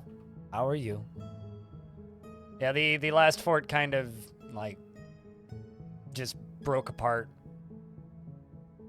We got the exact same freeze 3 times in a row, so... Some migrants have arrived. Chat, if you would like a dwarf, and you don't have one yet, this dwarf has a kid named Dustrak. If you don't worship the chinchilla god, nobody will. You don't worship the chinchilla god. Well, balls. Elfie Bean. is a perfectionist and likes a little excitement now and then. She enjoys the company of others and has a sense of duty. She tries to keep her things orderly, and she is a friendly individual. She likes to keep things practical without delving too deeply into the abstract. She tends to not be swayed by emotional appeals, and she tends to avoid any physical confrontations and works to square natural tendency with respect to martial prowess, and she can easily fall into love and develop positive feelings. She has trouble speaking when she's excited. Needs alcohol to get through the working day. Beam me up, Elfie. Anyway. Personally, values tradition and does not care about fairness. Dreams of raising a family. Has a child and 2 lovers. And I'm assuming this is her child. Elfie Bean's kid is going to be... I'm going to do this for my own entertainment, and I will get to the person who said me first after this one. Sentient potato. Sentient potato is weak, not musical, austere, and fearless. She presents herself modestly and frowns on any flashy accoutrements and is incredibly brave in the face of looming danger, perhaps a bit foolhardily. Like most children, she is very stubborn, and she strongly prefers discussions and ideas and abstract concepts over handling specific practical issues. She is often nervous, and she is moved by art and natural beauty. She rarely feels discouraged and generally acts impartially and is rarely moved to mercy and is very humble. She has an active sense of humor and she can handle stress, and she occasionally overindulges, and she is quick to anger, and she generally acts with a narrow focus on their current activity. Chews her nails when she's thinking, and she scratches her ear when she's thinking, and she needs alcohol to get through the working day, and dreams of seeing the great natural places of the world, and personally finds eloquence and artful speech off-putting, and does not really value cunning and guile, and doesn't worship a god. Well then.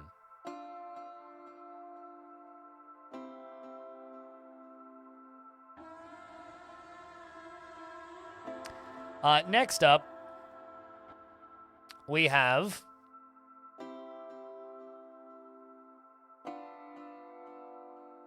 Raina _ He could be considered rude, quick to form negative views about things, generally acts impartially and is rarely moved to mercy, and finds obligations confining, though he is conflicted by this for more than one reason. He is pleased by his appearances and talents, and he tends to assume that the worst of 2 outcomes will be the one that comes to pass. He is trusting, and he sometimes acts with little determination and confidence. He doesn't mind wearing something special now and again, and he tends to be passive in discussions. He tends to avoid any physical confrontations, and he works to square this natural tendency with his respective martial prowess. When he's thinking, he clicks his tongue repeatedly. He needs alcohol to get through the working day.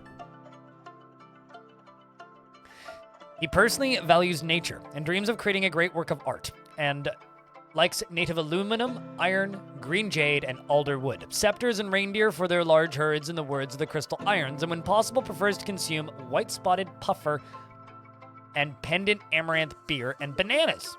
Hates leeches.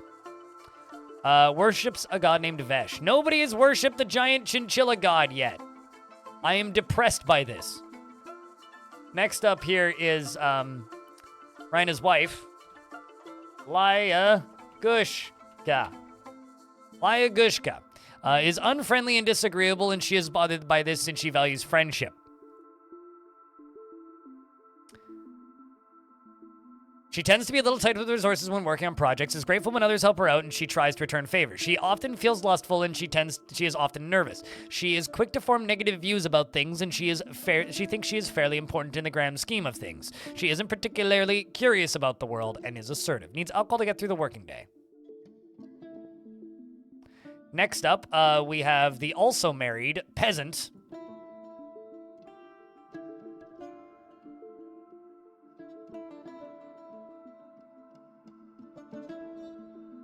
Literally just scrolling to try and find the pick-me's again. There we are. Tellin. Actually, Tellin, you're a little picky. Do you want to be a lady dwarf, or should I wait for something a little more suiting to your general desires? If you can get a worshiper of the chinchilla god, can you please burrow your dwarf inside of its temple so I may become a loyal... Burrow your dwarf inside of its temple. Well, even this dwarf doesn't worship the chinchilla god. How is the chinchilla god not more popular? This is a travesty.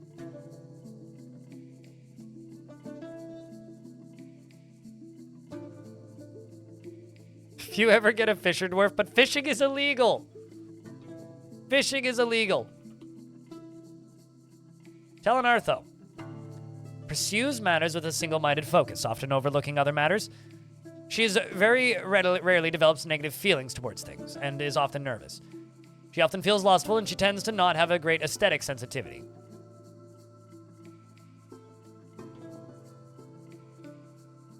I keep losing my place. And she is conflicted by this as she values artwork and its creation. She tends to be a little wasteful with work on projects, and she enjoys the company of others, and she is quite ambitious. She can handle stress, and she is slow to trust others. She's not inherently proud of her talents and accomplishments, and her tongue sticks out when she's trying to remember something.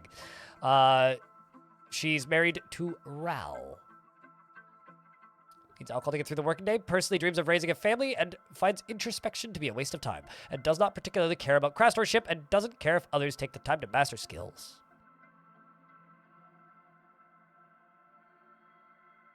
I've been fine, she says. Next up is Artho's husband, who is Wiz the God. Wiz the God. Oh, cheese whiz. Gonna see if any more show up. I think that's it. Yes. Wiz the God has a big family. A very big family. A very, very, very, very big family. And worships no gods. He tends to not be swayed by emotional appeals and has a noticeable lack of perseverance. He tends to be a little wasteful when working on projects, and the fly is back, god damn it. He generally acts with a narrow focus on the current activity. He tends to make a small mess with his own possessions, and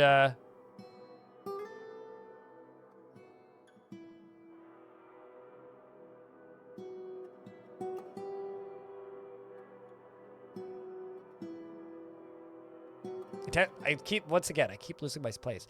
Tends to make a mess with his own possessions. Where was I? No, he tends to be a little wasteful when working on projects. He tends to form only tenuous emotional bonds with others. Often acts with a narrow focus on the current activity, and he tends to make a small mess with his own possessions. That's what I was looking for. And he is slow to trust others and talks very quietly when he's angry. And he rolls his eyes when he's annoyed, and he needs alcohol to get through the working day.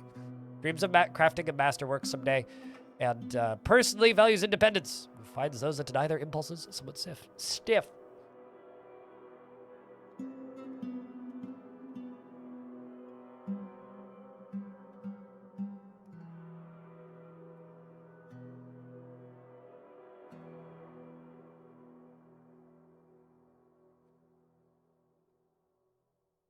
Give yours to Celibot? Okay. There you go. Wait, do you already have one?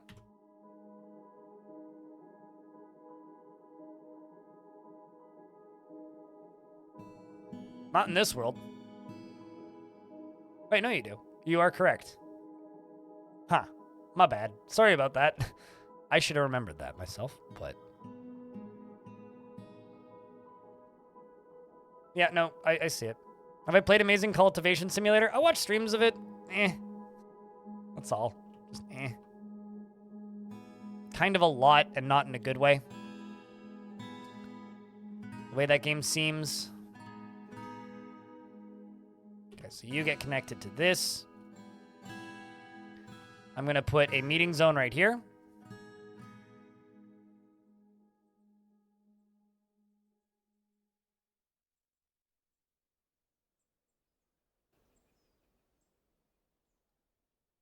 I feel like people who really, really, really, really, really like RimWorld like Amazing Cultivation Simulator. I don't like RimWorld. I don't like playing it. I really like looking at it. I don't really like thinking about it. And that game takes way too much from that game to the point where it's like, to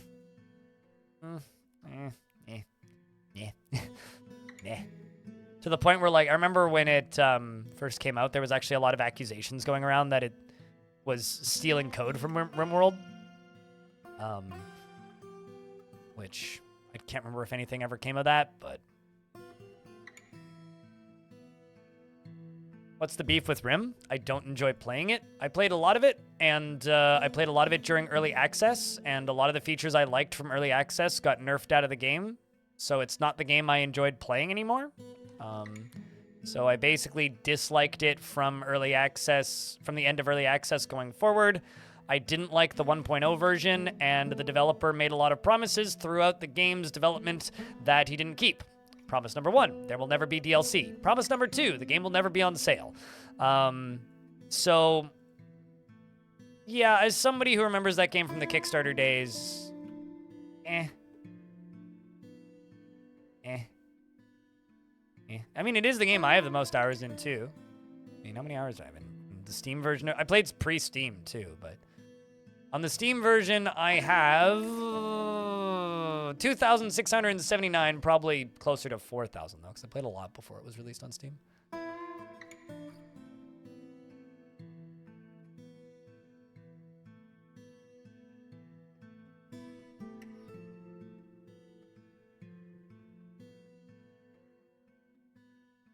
Yeah, I have no interest in Amazing Cultivation Simulator. Just none. I have a lot of hours in DF, but it's impossible to tell you for certain.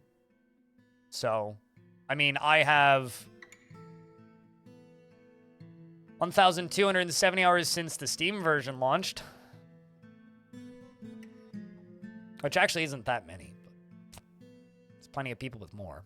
But I don't let it run overnight or anything. I streamed a lot of RimWorld at one point. So.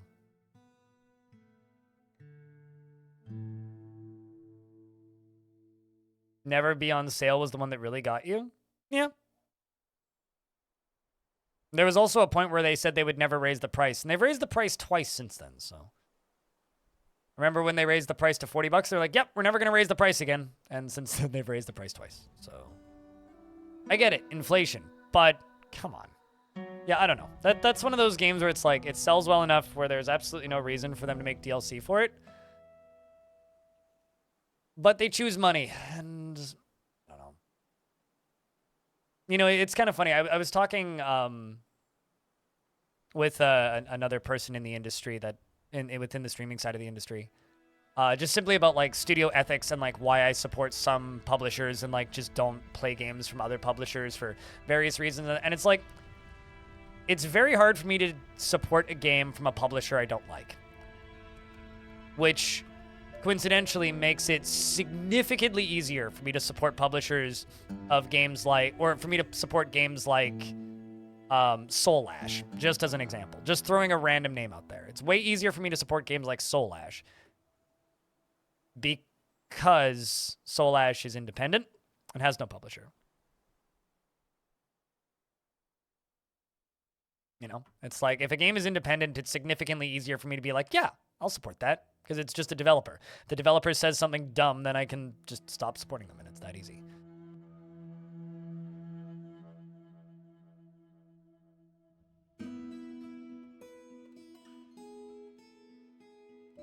No, it didn't. We never got to test it. Someone over there.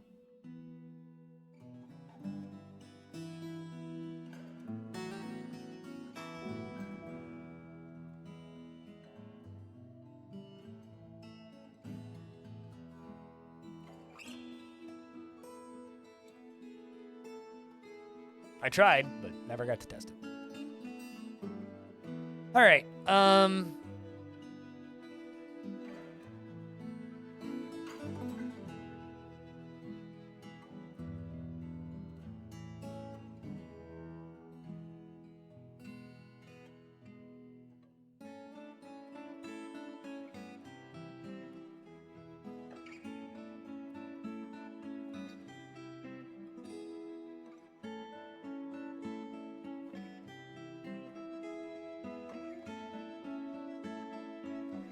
I just got a really cool idea, but holy fuck, it would take a lot of construction. Like, a lot of construction.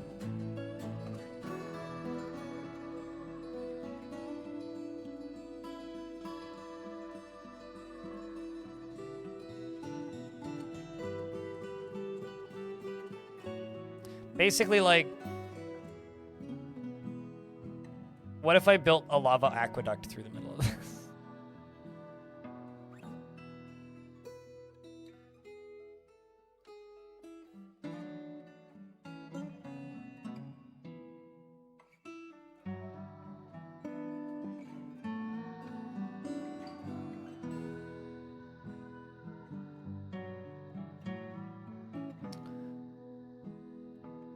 Okay, so the next thing is let's expand this.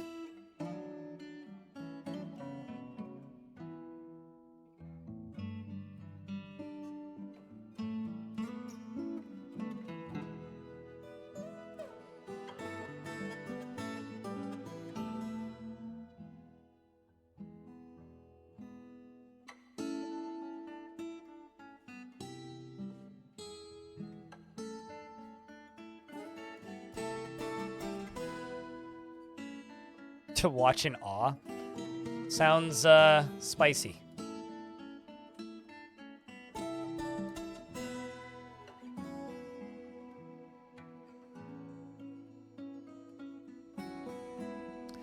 The other thing I should really do before I regret that I didn't.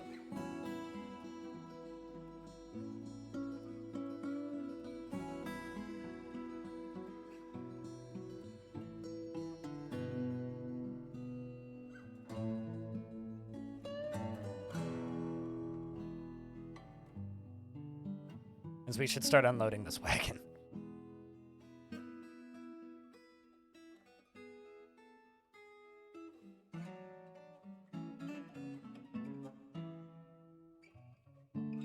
It looks kind of like a cat.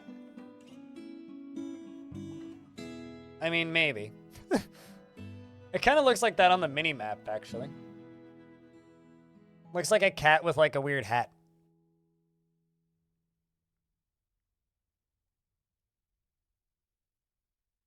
I'm also kind of hoping I'll hit, like, copper or something.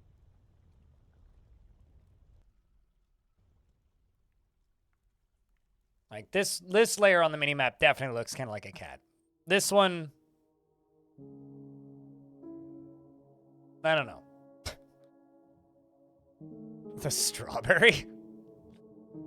Okay.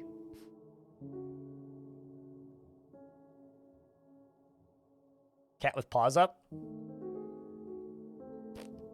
It's not really intended to be like a stop-motion video or anything, so... Some more pillars in?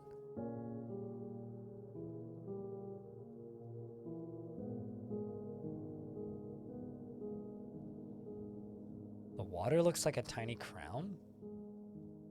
You know, I don't see that. The cat is slowly consuming the lava. That or it's like a snake that's slowly consuming the lava. It's just the world-eating snake, and it's slowly consuming the lava. Delicious, delicious lava.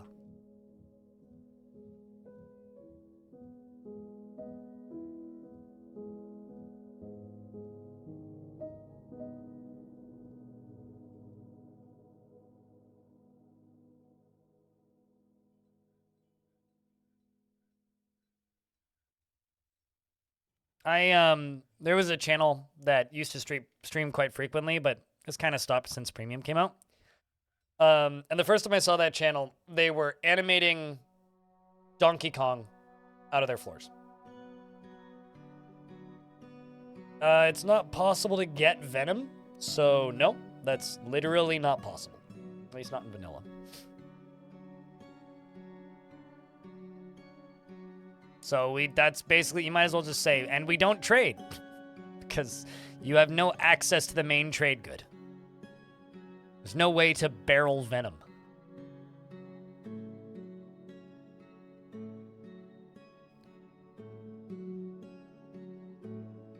I'm still waiting until I hit the aquifer, though. Let's actually just do this. Well, yeah. If I hit the aquifer, I hit the aquifer, so be it.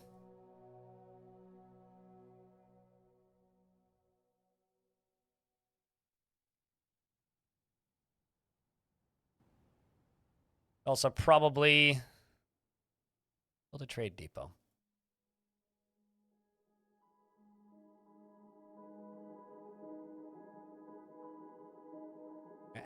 Well, actually, we're in an ad, but all I'm doing is queuing up smoothings, so you're not really going to miss much.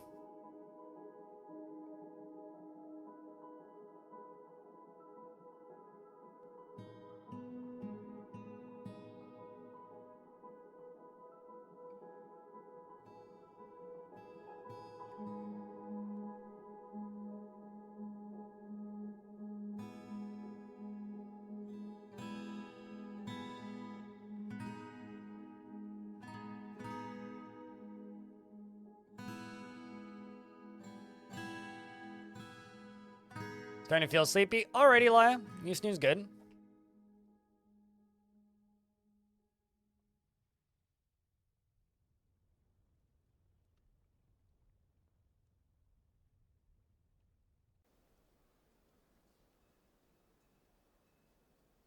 Okay, let's do that. And clear some of this. Point.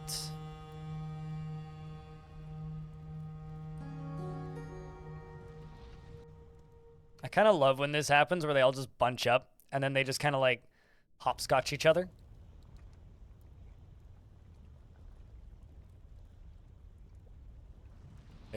I will reiterate that. There is no way to get venom into barrels in vanilla.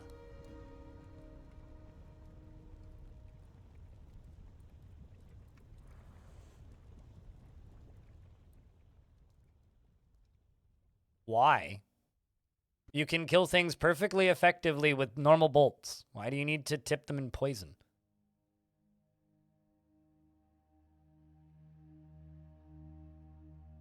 Getting venom in barrels from traders is a bug.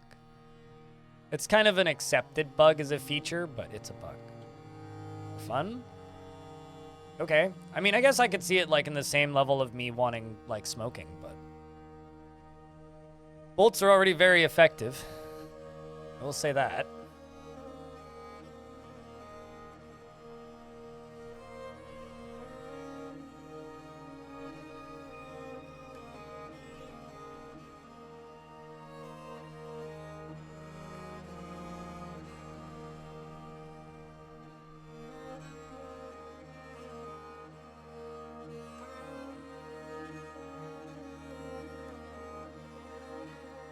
Yeah, sure, but like I guess here's this. All that you're doing, like, I also like to kill things in creative ways, but here's like my side argument, right? Making dwarves equip crossbows and then shooting bolts at things is already kind of a tedious process, right? Even with the fixes, it's still kind of a tedious process. Making crossbow bolts, dipping them in venom, and then making them specifically equip the venom bolts would be an even more tedious process. So you're making a tedious process more tedious. If that was a feature, I don't think I would ever use it, because there are significantly more creative mechanical ways to kill things than that are significantly less tedious. So, well, more power to you. I hope that one day you're able to have that creativity then. For me, nah, I'm good. Hard pass.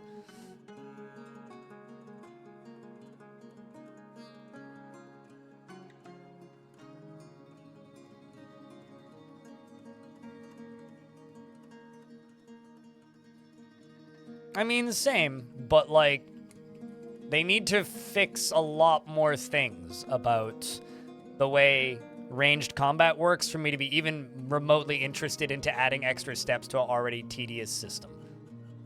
But that's all.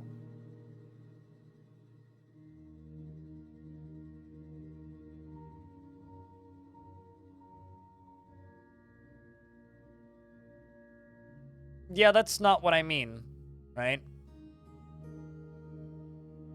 Like, I'm not talking about DF hack features. I don't care about DF hack features. DF hack features are irrelevant to me. I use DF hack, but I don't use DF hack, if that makes any sense. I've talked about this many times. I will never, ever, ever use DF hack full time, because that's not an acceptable way to play the game, in my opinion. If your goal is to debug the game or mod the game, use dfhack. If you want to have a command line or dev tools, use dfhack. If you're just playing the game, we should be trying to improve the game, not leaning on dfhack to fix things that you find annoying. That's just my opinion. It's not a popular opinion, but it's my opinion. So frankly, I don't care about the new dfhack features. As long as I can unstuck things with dfhack still, I'm good. And that's all I need dfhack for. Although it is a grim reminder of the hardships to come, a supply caravan from the Uncommon Mansion is a welcome sight. Their eyes are alight with the anticipation of inspecting the splendid products of your industrious crafts dwarves. Well, take careful stock of your own stores. What these merchants offer might well be the difference between a prosperous future and a slow and meaningless death. I don't know if it's a good opinion, but it's an opinion. All right.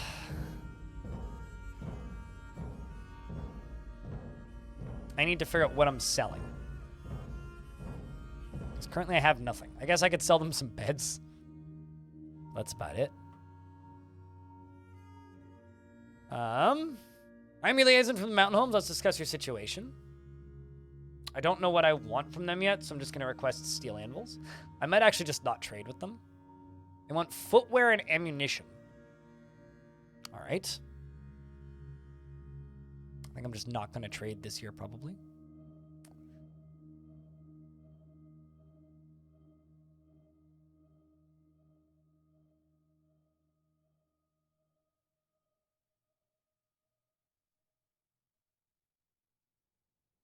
I mean, there's a lot of things in dfhack that you can just do in Dwarfort.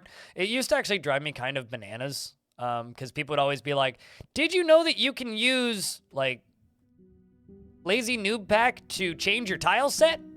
It's like, you know, you can just click and drag it into your graphics folder and then change one line of text in one folder, in one file, and have the exact same effect without having to use an external piece of software. People be like, what? Like, I'd blow their minds. So I used to deal with that all the time. Of just like, hey, you know, you can do this thing with this thing. It's like, you know, you can do it without that thing. And I'm still kind of like that, where it's like, I would rather try and just figure out a fix for things, and I would rather the game improve. And I would rather find problems with the game and be certain that they're problems with the game and not problems with me fucking with the game. Because I find when I use dfhack a lot, it becomes the main source of issues that I have. You're giving me some mild PTSD, devilish.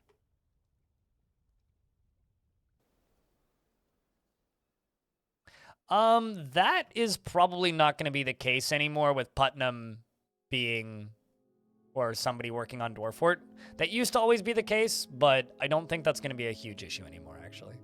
Techno trolling. But yeah, it used to be very funny. It's like, Dwarf Fortress would update and I'd be streaming, and then like all these people who don't normally watch me would begrudgingly tune in. And they'd be like, I don't like watching you generally, but Dwarf Fortress updated and I can't play it. It's like, wait, why can't you play it? It's like, well, because dfhack and Dwarf Therapist haven't updated yet. And it's like, well, why didn't you just play? It's like, I don't know how. Oh.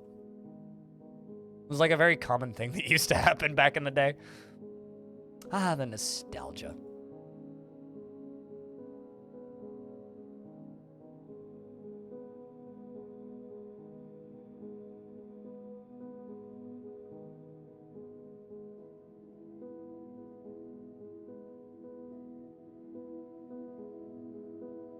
It kind of is, but also, like, the old game was a bit of a pain in the dick to learn. And not many people have the hours in the day to do that kind of thing. I don't really blame people.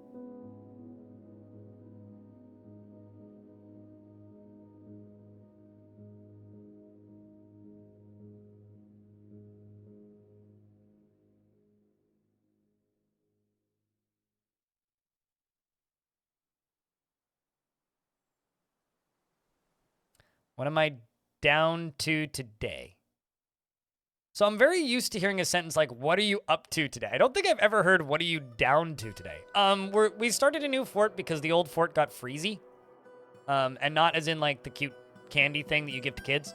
It got freezy as in, like, it would just freeze, kind of at random intervals with no logical explanation. I kind of just gave up. So currently we're digging down next to a volcano. And chat has informed me that this fortress looks like a cat. At least at the top. With like a little image on its head. It's got like, you know, the little, it's kind of like a little X, but it's like like you're surprised or startled or something. Clearly it just got hit in the head with a glob of lava. Well, if they don't dig straight down, then they definitely dig gay down. Sorry, I'm tired, and sometimes I make dumb jokes. Oh, fire hat. Yes.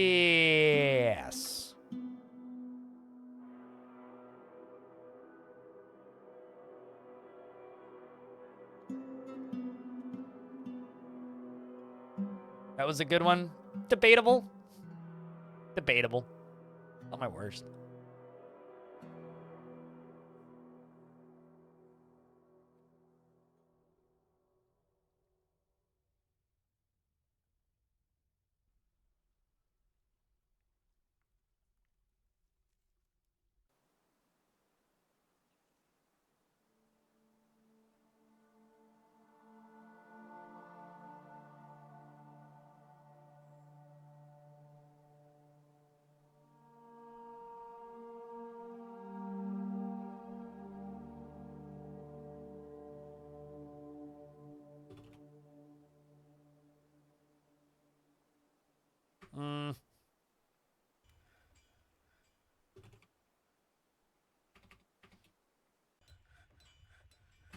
There we go.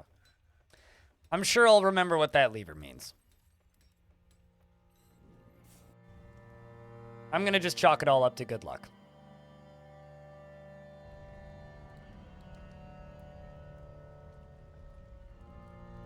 Domekeeper was made in Godot? Huh. Oh, look, magnetite. Magnets. Tight. Right beneath the limestone. Well, that's lovely.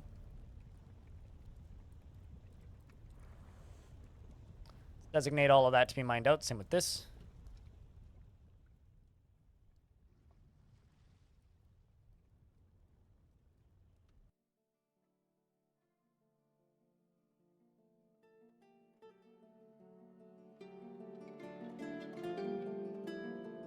Let's just give them beds.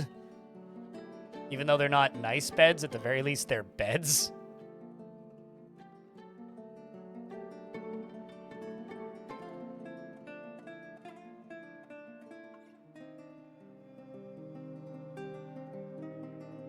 Not a bad little chunk of magnetite. Magnetite's in such weird shapes these days.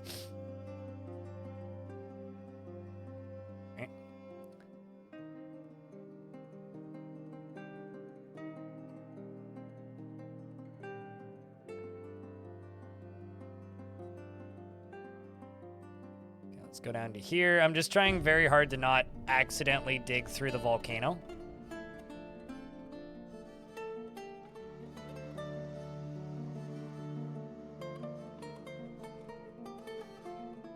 Because digging through the volcano would be bad for the fort's health at this precise moment. Holy shit, gifted subs. Thanks for the first notification of money in 2.5 hours. Thank you very much, Devil Dawn, for the 5-pack. Appreciate you.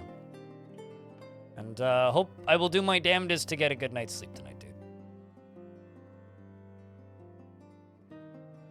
All right.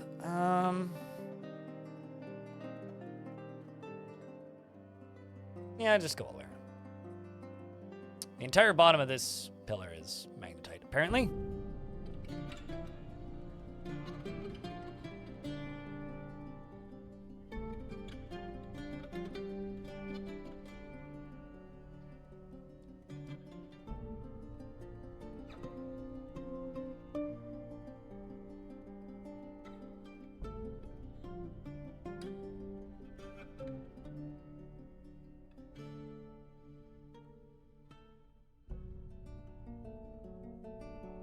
And then this thing continues.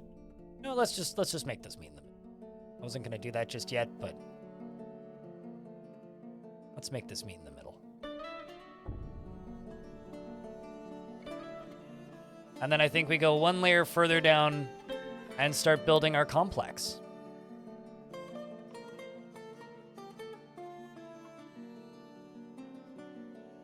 That's going to be our new home.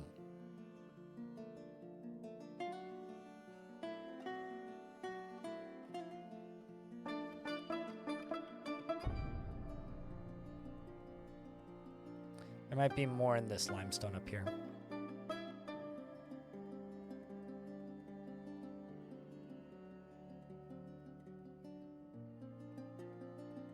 There's probably more limestone around here, I had to bet. I mean, it's a very complex thing to do, but I will do my damnedest, whiz. Goodbye, merchants. I'm aware I didn't trade with you. We'll trade with you next time. Clearly, we just haven't had time to set up our actual constructions for the fortress just yet. Anderite. It's an interesting material to find over there.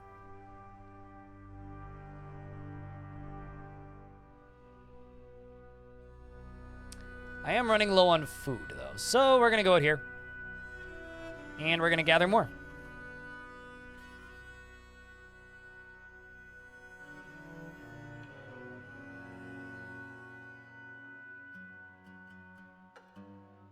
And then, inside of here...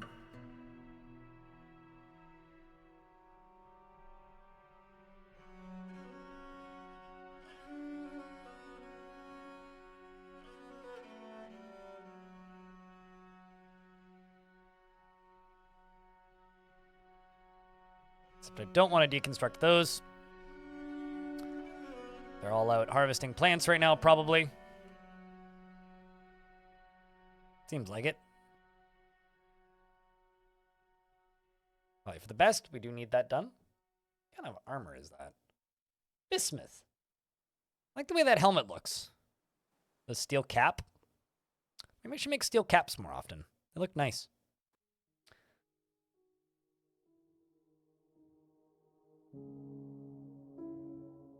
The amount of beer is disappointing? What, the lack of beer is disappointing? I find your lack of pints disturbing. That's not the direction you're going with this? 'Cause I support it.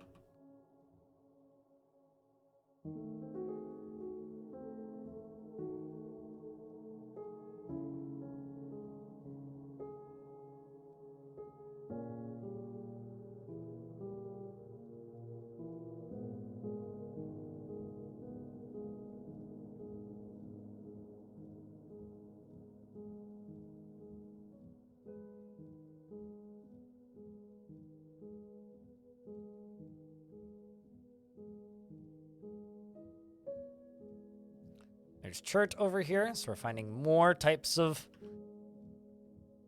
boulders.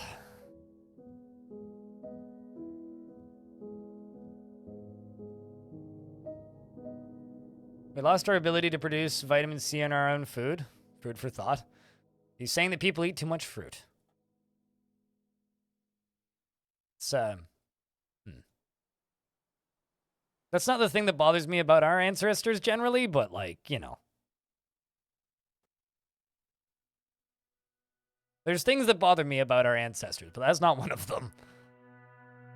Fruit's good. If I was an ancestor, I would also buy fruit. Or eat fruit. Speaking of not fruit, this dwarf has 2 lovers, 2 children, and a spouse, and is a fishery worker, so they're clearly a criminal. Who was it that wanted a fishery worker? There was somebody in chat earlier that wanted a fisher worker. If they're still here, you can have it. Probably annoys guinea pigs too. Wait, what? Why? That I would eat all the fruit? I feel like guinea pigs are impossible to annoy. No, it wasn't Telenar, though. No.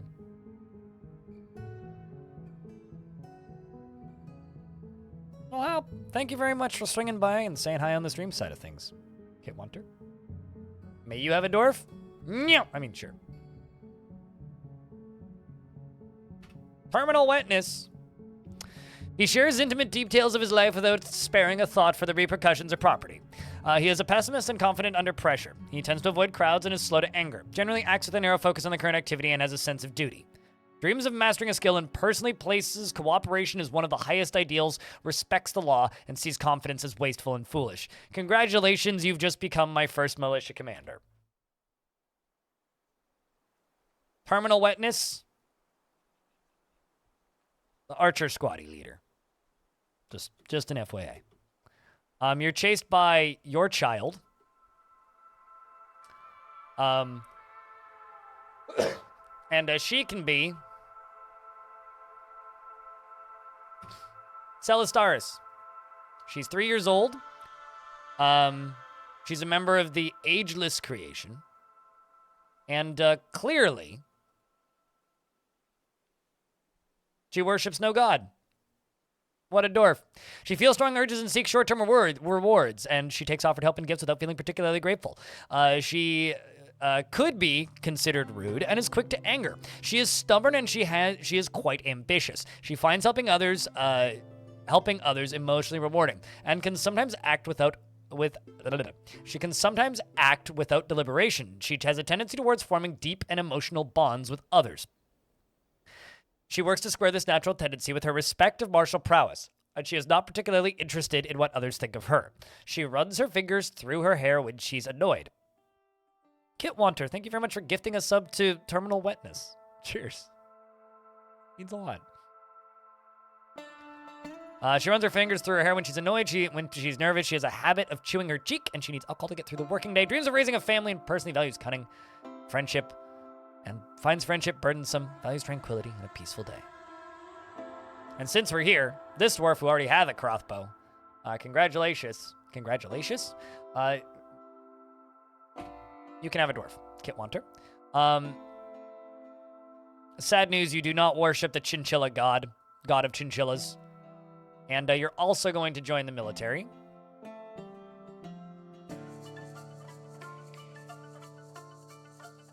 And,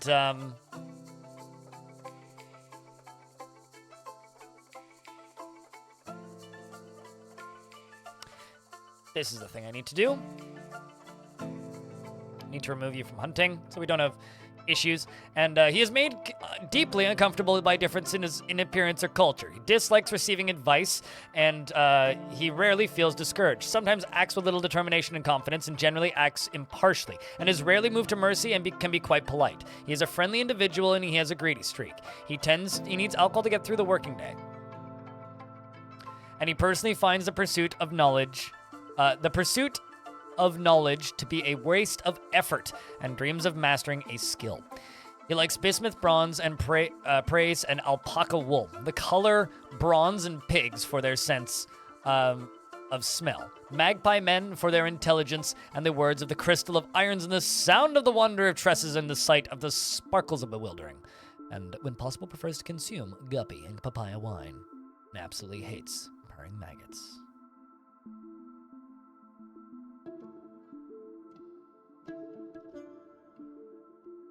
Do you know what you get when you breed a giraffe with a turtle? A turtleneck. Giraffe with a turtle. Thank you for this information. I don't know what I shall do with it. Are any of them worshippers? We've had no worshippers of Doc and no worshippers of Avuz, the chinchilla, which makes me very sad. This one, however, has a pet cavy, which means they're a horrible person. And I don't trust them.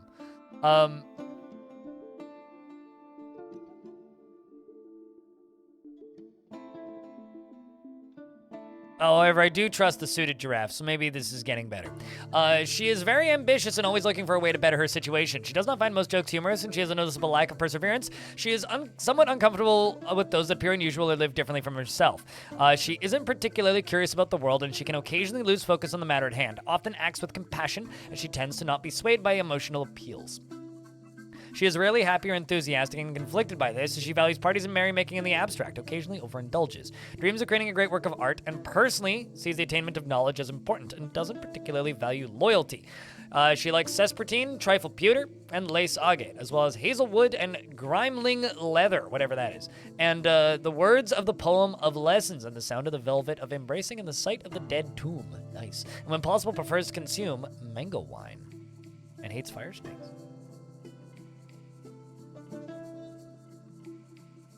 Yeah, we need to, Avuz the great cuteness of dusty coats must rise.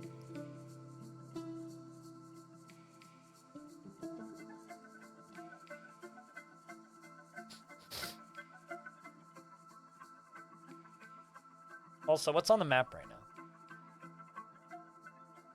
Wild boars, peregrine falcons, and carp.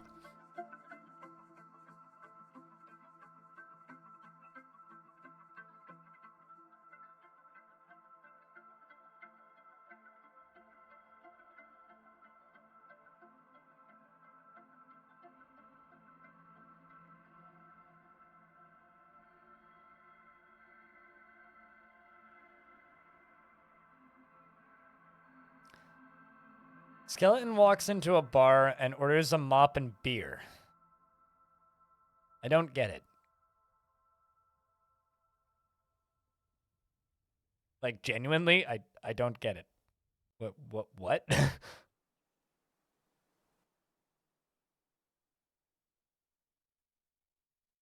Is this a reference to something that I'm not getting?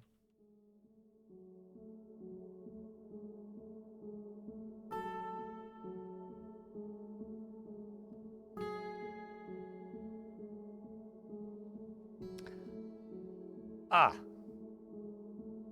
Yeah, okay. Mm-hmm. I mean, I get it now. I mean, here's a better joke. Why can't skeletons play church music? Lenarno, thank you very much for the Prime subscription for his 6th month. Because he got no organs, chat. Obviously, he can't play church music. Because he got no organs. Kind of sad, really.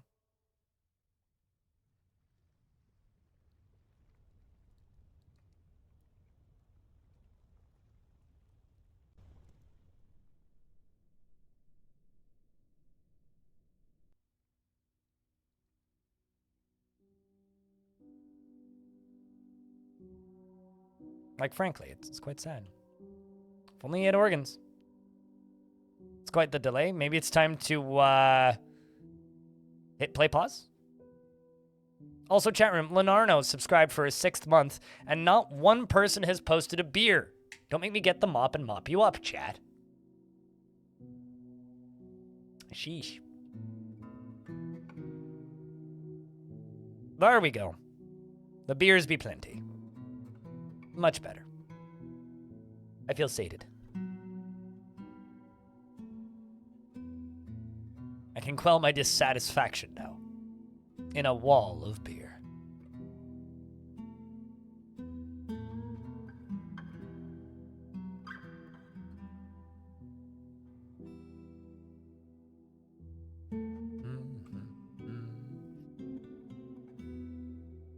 Gosh. Hold on.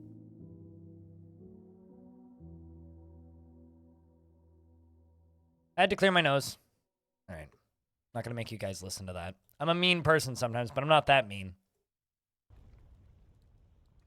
All right, let's do that. This, that, this, that, this, that, this, that, that. You know, I'm starting to think I kind of need a vacation, so maybe it's a good thing I'm going to TwitchCon in a week.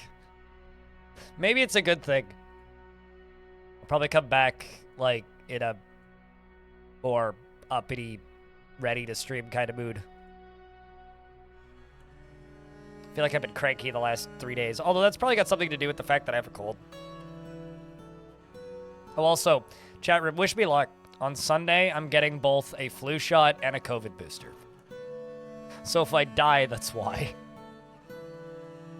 If you never hear from me again, probably died from side effects. Got those today. How you feeling? Still alive?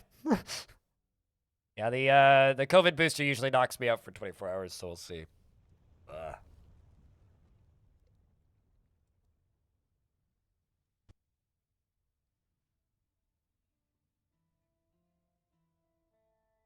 That was your plan for today, but you're sick? Got it.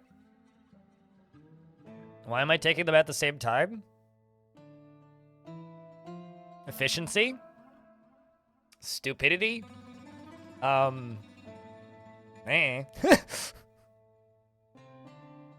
Mostly the first one. Weird flex, but okay. I don't know. Prove that I'm tough, I suppose. I'm very much planning to just, like, make a bunch of food, go get the shots done, come back, smoke a bowl, and sleep for a day. Oh. That's my plan. That's what I did the last few times, and then I wake up feeling like absolute dog shit and go, well, time to go back to sleep. Wake up feeling like slightly less dog shit and go like, well, time to fall back asleep. Wake up feeling like slightly less dog shit, then watch a movie and then fall asleep again halfway through the movie. Then wake up and feel okay. It's usually how it goes, so I'm sure I'll be fine. A big boy taking vaccines at the same time? Yeah. Just remember, chat, you look vaccinated! Best insult that I ever got. Also, I'm cleaning my glasses and they keep getting dirtier. I'm gonna go... 2 seconds.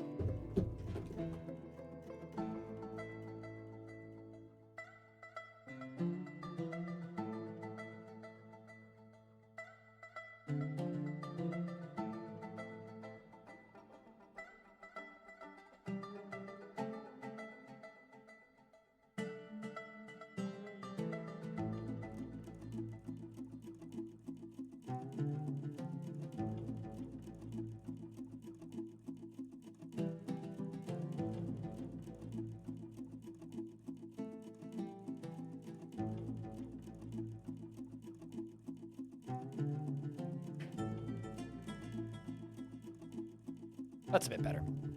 Yeah, we did once have a guy unironically tune into the stream and who was just being a pointless heckler for the sake of, like, insulting people, and one of the things they said to me was, you look vaccinated, which is... Oh boy. Many levels of oof, but also kind of hysterical in its own morbidly depressing way.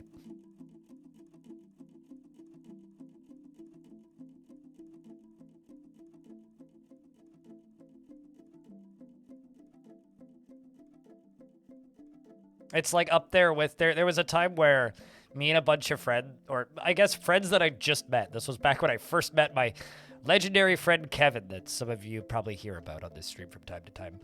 And we were on BC ferries going over to Vancouver Island, and we were all talking. We were talking about working in retail mostly, and just like shit that people had done to us when working in retail or working in like food service, basically working in service jobs, and just like the shit that we have to go through, right? And this random older lady, she looked like she was maybe, I don't know, 60s, something like that, just looks at us and says, "You are offensive. That is all bullying." And she just walks away, and we just kind of stared at her for like 10 seconds while she walked away, and then we're just like, what? And that's kind of how I felt about the you look vaccinated thing. It's like, that how do I respond to that?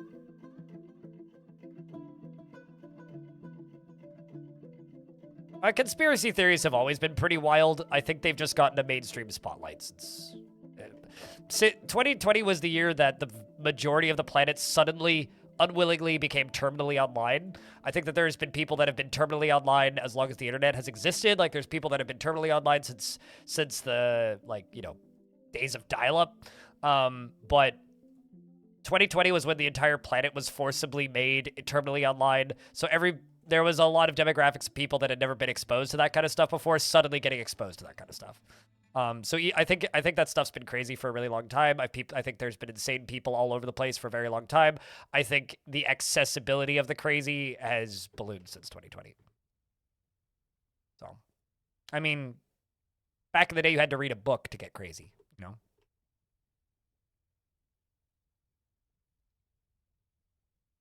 Remember, we've had suicide cults for a while.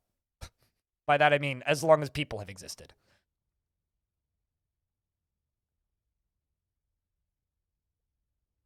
But sometimes I build them in this video game.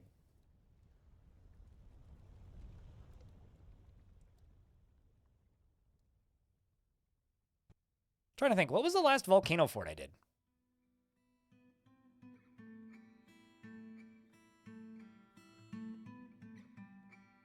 I mean, birds aren't real. Come on, we know this. The government drones. This is a well-known fact.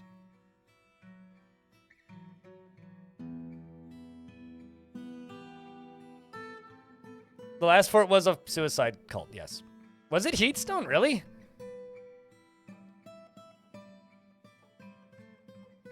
Wow, it's been a bit.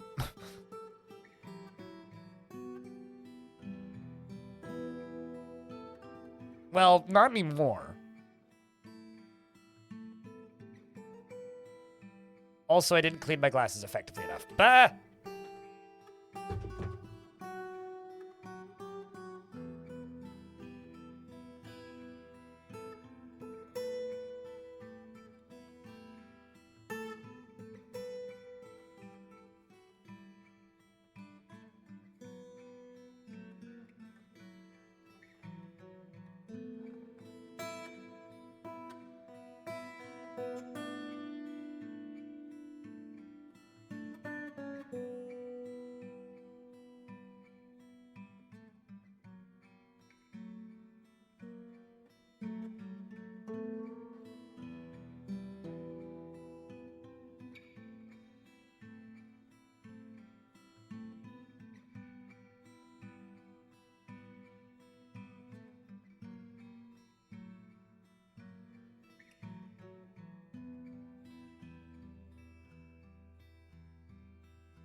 The only one with the volcano that you've seen in my VODs? It might actually have been Heatstone. Heatstone may have actually been the last one. I was outside and a little bit drunk a couple days ago. Can't install COD. This was, I think Sunday night? Yeah, I'm pretty sure it was Sunday night because I hadn't started streaming yet. It was while I was on one of my off days. And I was outside and talked with my neighbor. Yeah, it was Sunday. It was definitely Sunday because it was the day before Thanksgiving here. And I was talking with my neighbor, and one of my other neighbors, who's a bit of a cokehead, comes out with his friend, and they're both pretty smashed. And his friend just goes, "Man, it's been hot out recently, hasn't it? It's weirdly hot for this time of year." I'm like, "Yeah, well, planet's heating up." He goes, "Nah, the planet's not heating up." I'm like, "Well, I mean, you kind of just said it is." He goes, "No, I didn't. I said it's hot for this time of year." I'm like, all right. Well, it's hot for this time of year. Probably because the planet's heating up. And he kept that conversation going. Holy shit, I have 100 frames a second, 150 frames a second. Damn. Neighbors are also drunk. Anyway, so this conversation just kind of continued.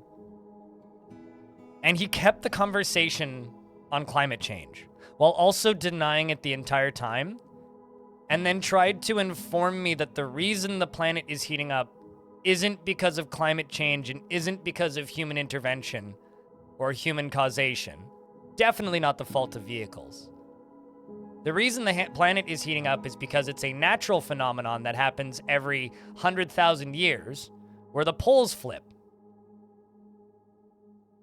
And by this point, I'm so deep in my own hands, and trying to end the conversation because I'm sitting there going like, one, I'm like, I've had 2 beers and half of a joint. I'm not like particularly inebriated, so I can't just like go along with him. And then he starts talking about ice walls.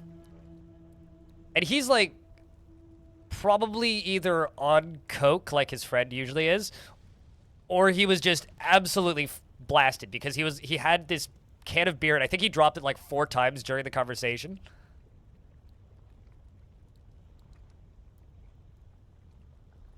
And it got more and more nutty to a point where I was just like, you know what? I can't have this discussion anymore. I'm like, can we talk about literally anything else? And his response to it is just like, "Why did I offend you?" I'm just like, not even. I just want to talk about literally anything else. And then he got kind of like weird in a tissy with me, and then I like grabbed a source and told him why his like theory was wrong, and then he got really kept asking why I offended him, which he didn't. Then it just kind of boiled into me and my neighbor just kind of got up and walked inside and left him alone. And he's just like, "Why are you leaving?" And we both walked inside. He went to his house, I went to my house. And then I sat on my patio finishing my joint. While I was sitting out there, I was listening, and I could hear his friend come back and he goes, "Where'd they go?" He obviously got a pizza because there's a pizza place close by. Comes back with the pizza. He goes, "Where'd they go?" And he just goes, "I don't know, they just got mad at me." He just bursts out laughing and calls him a dumbass. He's like, "You tend to have that effect on people," and then they walked away. The polls ain't flipping.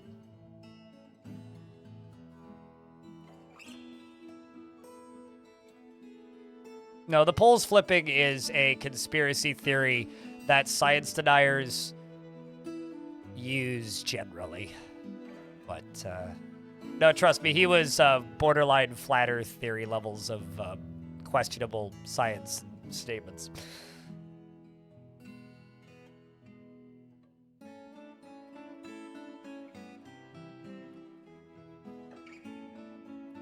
This whole discussion just reminded me of that discussion, so I had to recount it. Anyway. No, it's a donut. Donuts taste better. I prefer to have donuts than flatbread. So if we're gonna make the Earth a shape that it's not, can we at least make it a donut so I can, like, imagine tasty donuts floating in space? No real reason behind that aside from I like donuts. Only one? Gobsnack?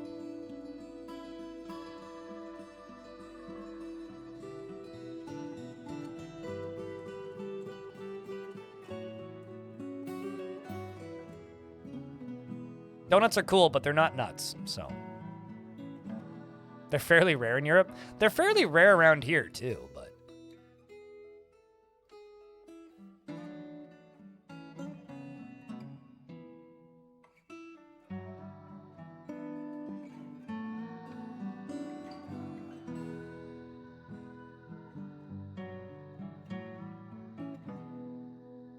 Your dwarf was stuck in a cage after their sentence was over. I was able to release them via assigning them to your pen pasture.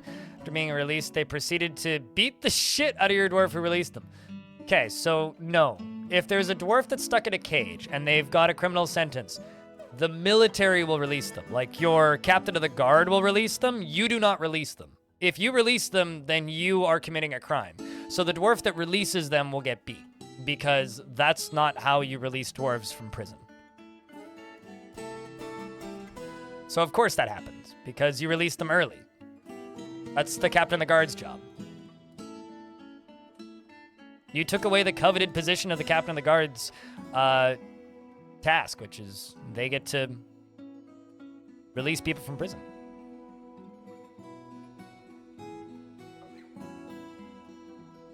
It has fuck all to do with the climate. It has fuck all to do with the climate, and fuck all to do with pretty much anything that we were having in that discussion. But they sure as heck ain't flipping.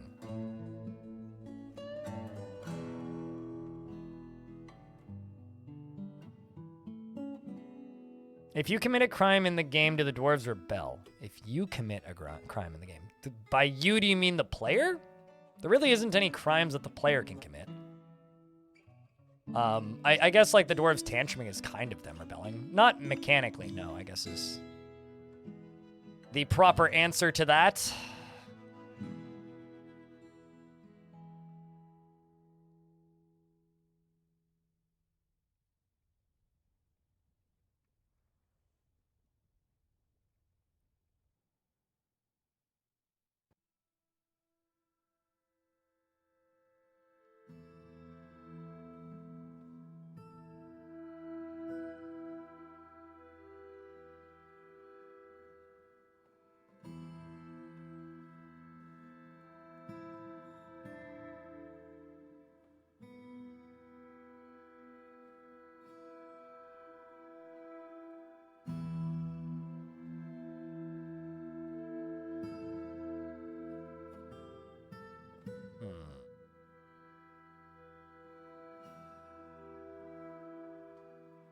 No, that's just a crime in my mind. It's not actually a player crime.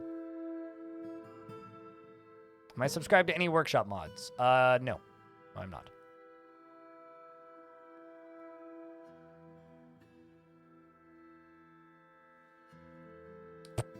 Well, found the edge of the world. Gotta be nice to that.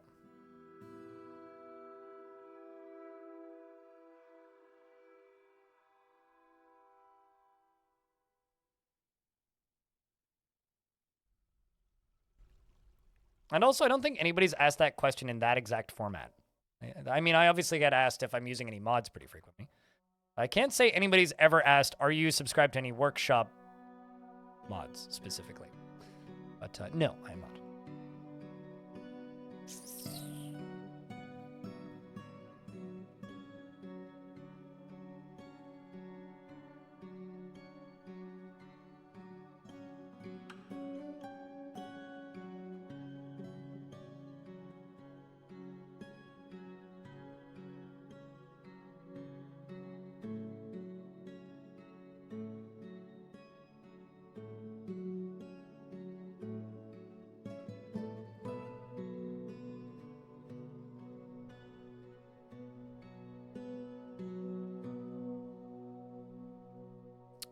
Not a bad bedroom look. What do you think? Can do more pillars in the middle?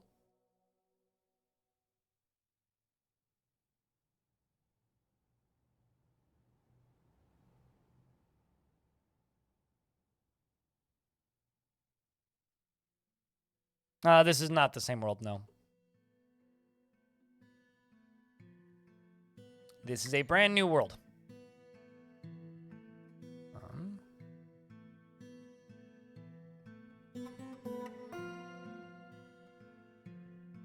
Things are kind of chaotic. Might just restart. This is a game that like benefits you in almost every way from restarting.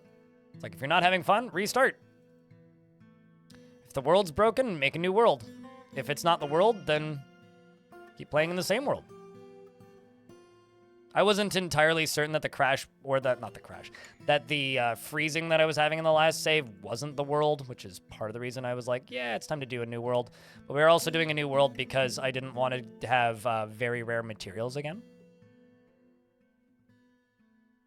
Because as much fun as that is, it's not exactly optimal for using crossbows. And because crossbows got fixed halfway through the last fort, obviously I want to use crossbows in this one.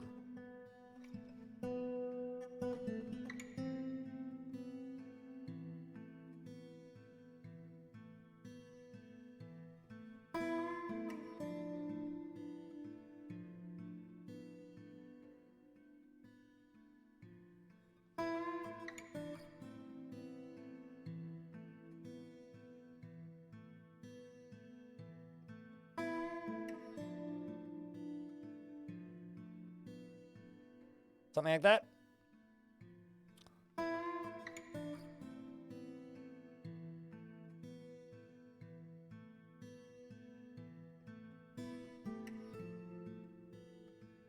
I think this could work quite well as a bedroom design.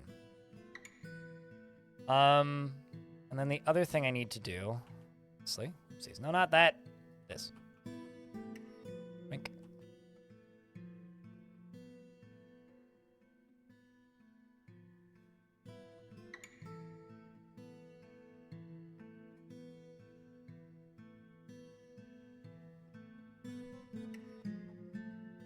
You have tamed impalas. Well, I'll bet you the music's good then.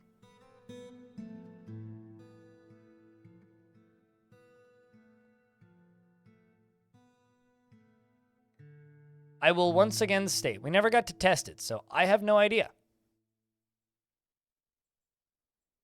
So I genuinely have no idea. The last fort stopped working before I was able to actually try it, and we didn't get a siege today that actually made it into the fort in a way that I could test it. I have no idea if they can shoot through lava. Absolutely no idea. Yeah, no, it's all good.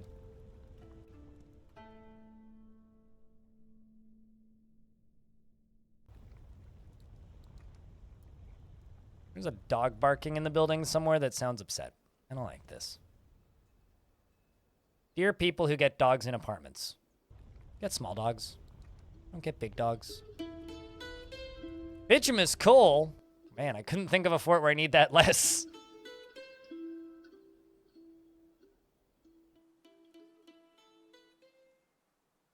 I guess I could make, like, coal furniture.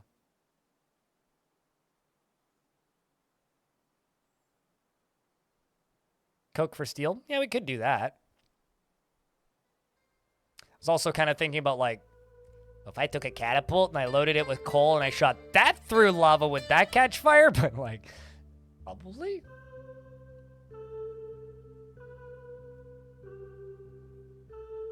Artifact weapons, are they better? It depends on the material. I mean, so, like, an artifact steel sword versus an artifact versus a non-artifact steel sword. The steel sword, the normal one, is exactly the same as the artifact one, except the artifact one gains a accuracy bonus, I think. I think that's the only difference, is a slight accuracy bonus. But it depends on the material, obviously. If it's a bad material, it's a bad material. Like, a gold sword is going to suck regardless.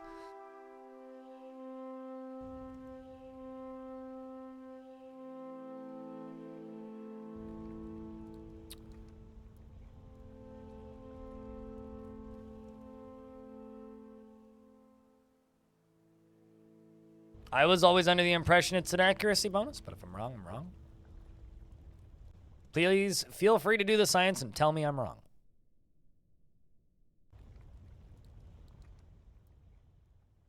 I don't know if this is a good lever design or not. This is my front door lever. One could say that the front door lever is on another level. The wiki also may be out of date, which is the fun reality of the Dwarf Fort wiki. Is that sometimes it knows. Sometimes it certainly doesn't. Oh yeah, I give it to the militia commander. It's just a better iron spear. That's all it is.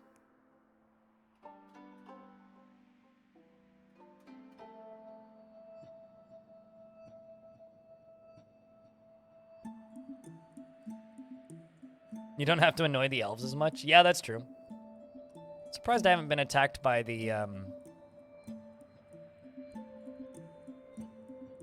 Quite surprised I haven't been attacked by, the necromancers yet. So, I need offices.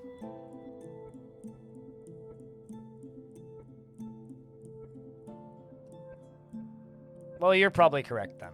I seem to recall something about, an accuracy bonus, but... Whatever, maybe that was god items. I don't know.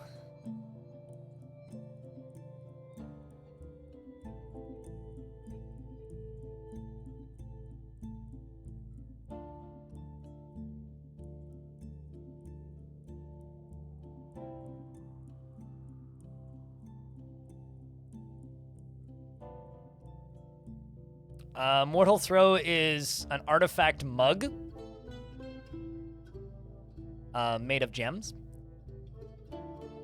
That, I don't know, I'll be highlighting this section later. But long story short, it's an artifact mug that everybody in the world was trying to steal for a minute. That we found in Legends earlier, which was quite amusing. And it was amusing enough that it was like, maybe we should try and maybe steal that. I think, currently it's stored somewhere random. But I'd have to find it on this list. And, well... Turns out, actually, this list isn't that long. Yeah, we'd have to find it in there.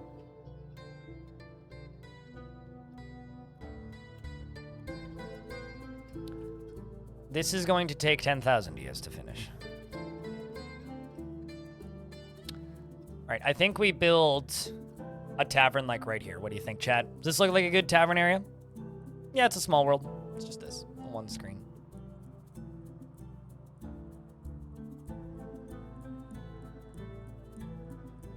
Now, clearly I was thinking of the hit deflect modifier then.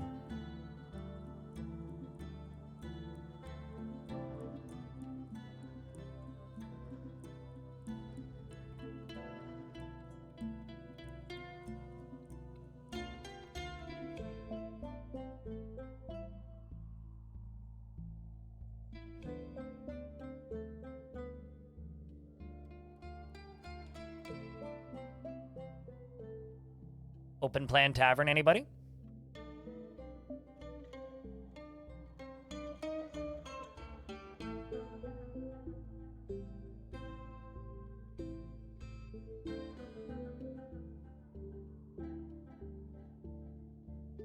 We'll let them construct that. Well, everybody else still mines. It's okay, dwarves. We're getting bedrooms soon.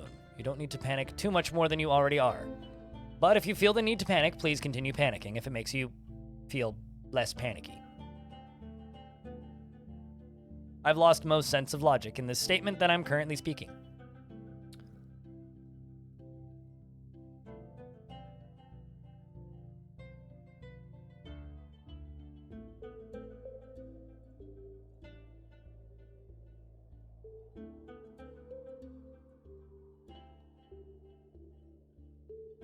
Okay, and I'm going to jump up here, delete this, and make a throne and a table. And then this fortress can really get going.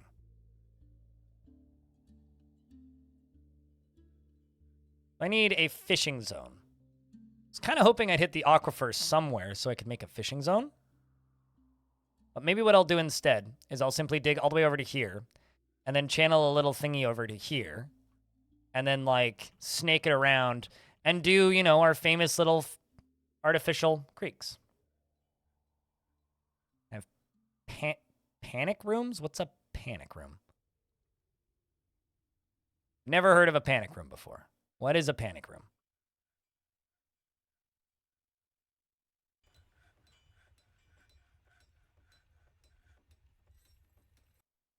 Oh, great. Chat, guess what? You're approved for early access to the Stream Together beta. I will definitely make the most use of that. Absolutely. I am 100% the right person for them to give that to.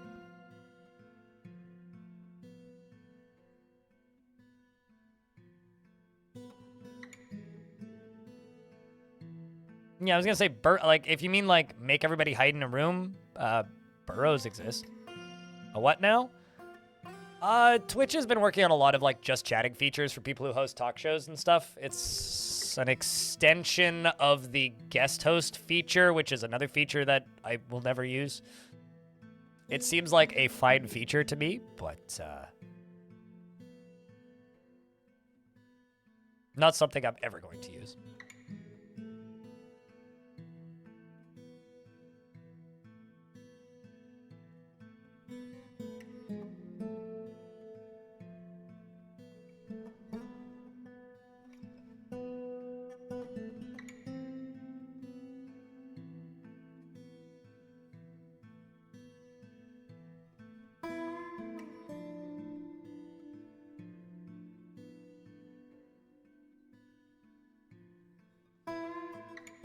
Another feature to add, and then in a few months remove some for some BS.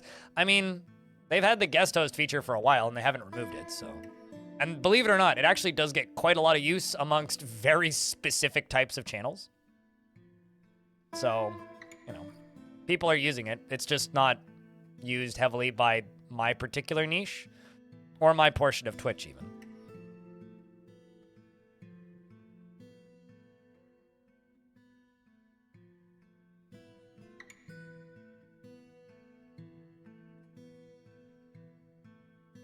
It's a nice looking color, yeah.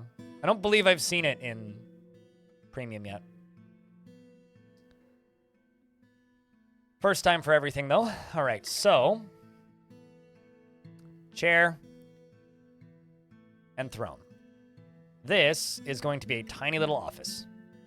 This tiny little office is going to be given to Bastet, who's going to become the manager. So if you would like to complain to a manager, speak with Bastet. I'm also going to take her pick away. And give it to Suited. You can have the pick.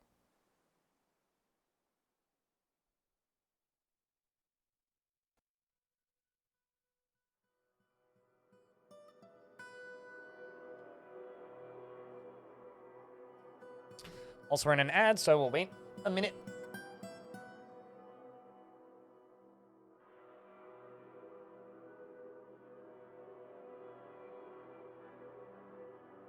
You know what's hysterical?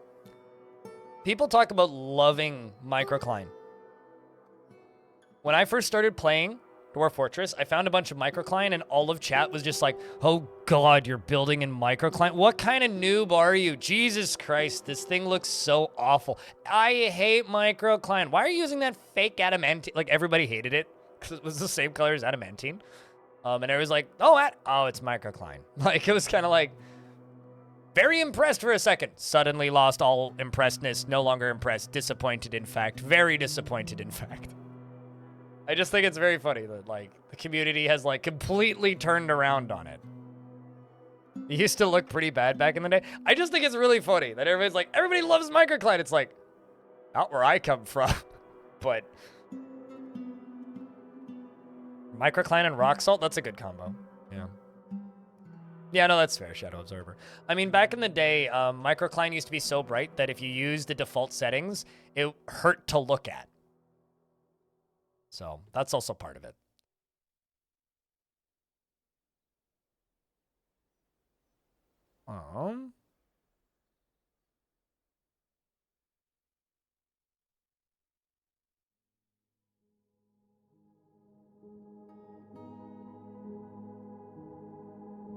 Microcline these nuts, I suppose. Okay, so you're gonna brew us some drinks from fruit. You're gonna brew us some drinks from plant. And I'm going to figure out how we're gonna get water into this fort. So what I think we're gonna do, I'm gonna go dunk. Chat, in this fort right now, which part of it do you think I should put gardens in? Because I need gardens. Where do you think we should put gardens?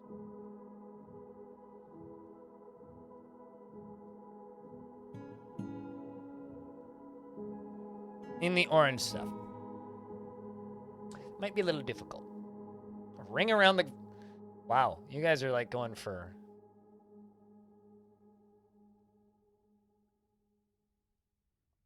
It's like, where should I put gardens? And then everybody's just like, the hardest possible place to put it.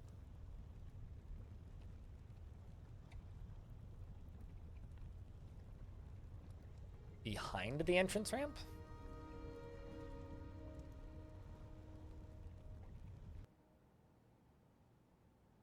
If it were to be a greenhouse with surface access, it'd be like right there. Could do that.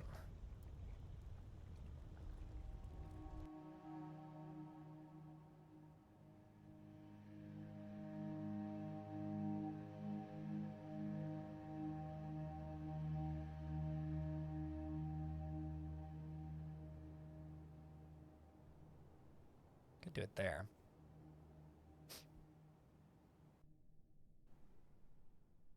I haven't looked for bees. Also, why in the world would I want to do honey? Honey is pointless. It's so valueless.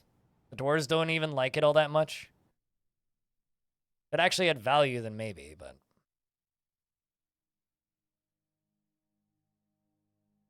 Actually, you know what? Let's not do any of this. 2, 3, 4, 5, 6, 7, 8, 9, 10. 1, 2, 3, 4, 5, 6, 7. It's 20 beds. 5, 6, 7, 8, 9, 10, 11, 12, 13, 14, 15. So I got 35 beds.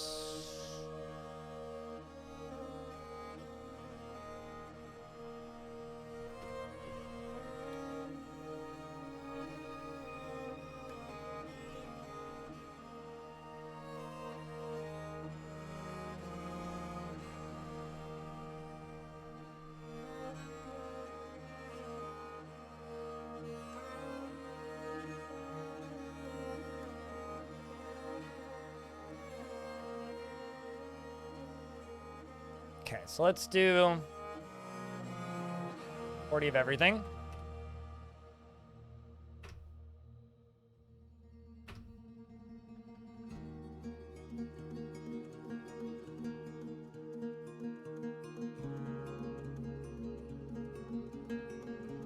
Let's make alabaster doors.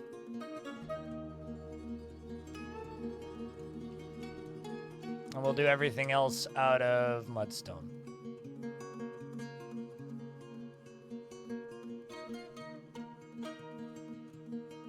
Which isn't the nicest material, admittedly, but it'll do. Shoutouts to the kids playing make-believe on the table while this dwarf is updating stockpile records. It's not even her kid.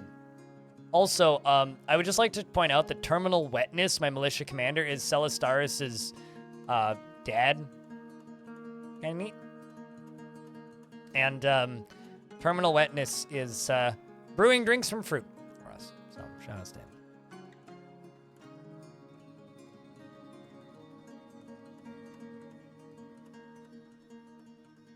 And I need to make a new, let's just say crafts dwarf shop down here.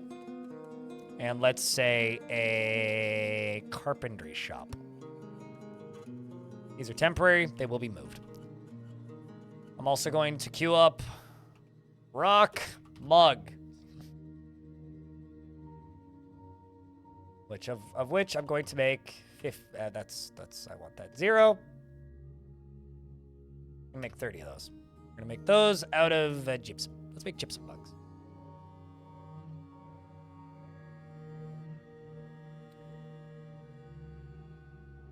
Hello, Paxmac. How are you? It is good to see you.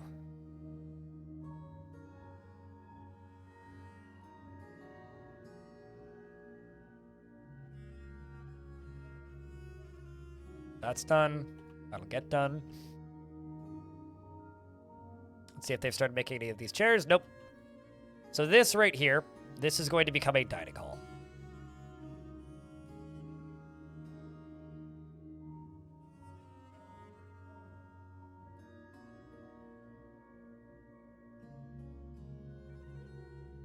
Do you have to deal with magma crabs in volcano forts? You know, I don't think I've ever had a consistent problem with magma crabs. Like, the odd one will get into the fort, but for one thing, I haven't burrowed into this at all yet. I haven't even seen a magma crab.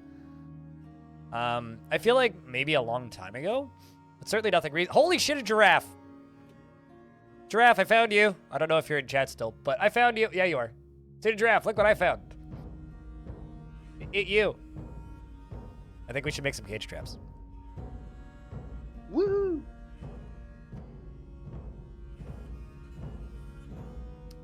Has no family. How sad. Eat it? What? Something down compute. No.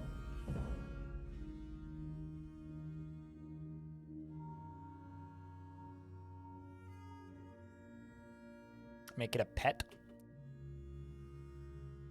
Okay, so let's do this.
Staring at this because I have a dumb idea. Anyway, let's just let them dig that out.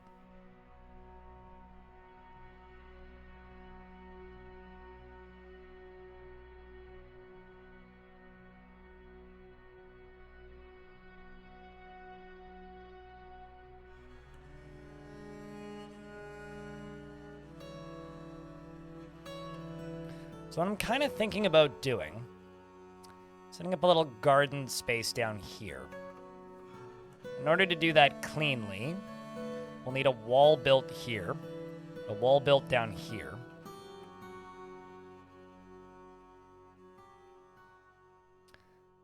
But my dumb idea is what if I have a pump system here that pumps water up a level and then back down. Nah, no real logical reason for that. No real logical reason for that.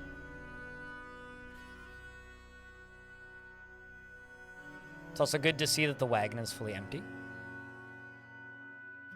I like that our wagon is made of cedar, mostly because the fortress is called Firebolt. Fire Fortress has cedar wagon. More at 11.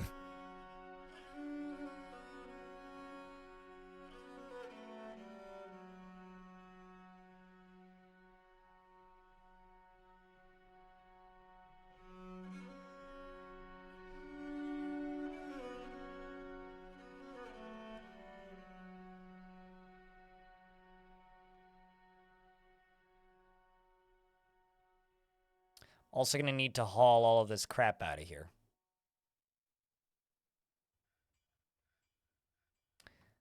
Oh. Oh, even better. I have an aquifer. Look at that. Found the aquifer. I was wondering when we were gonna hit that.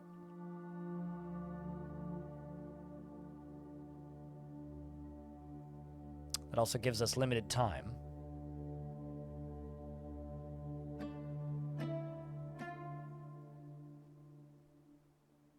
But that is intriguing that we've hit the aquifer.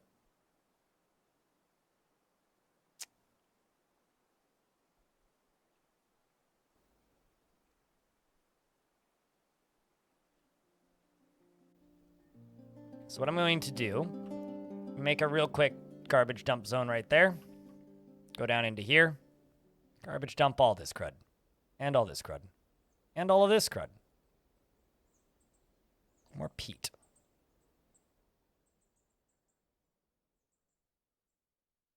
Just got to get these boulders out of here. So I think I'm going to do this and put a block here. So basically wall off this right here. I saw dwarfs sprinting like they were being attacked. Well.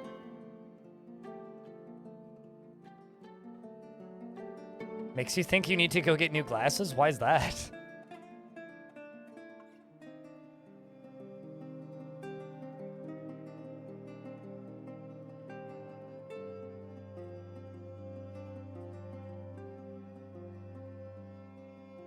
Wait, since when is that a dumb idea? It's the only way to make peanut butter edible.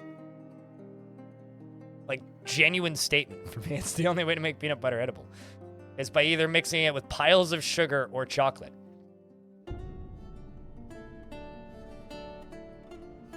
It's like those are kind of your two options.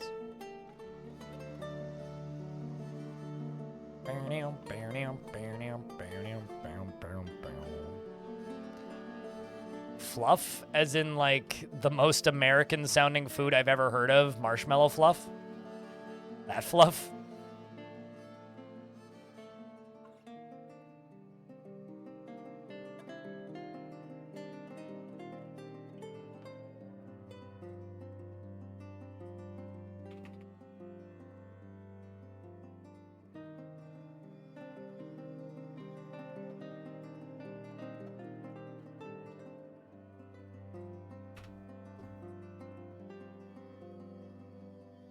You grew up in New England, fluffernutters are popular there. All right. I will just simply accept that statement and choose to move on.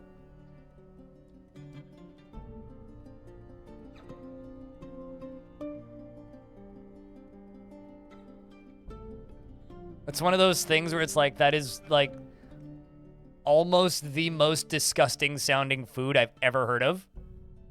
But I've learned that there's no point to try and refuse Americans for just simply being that way.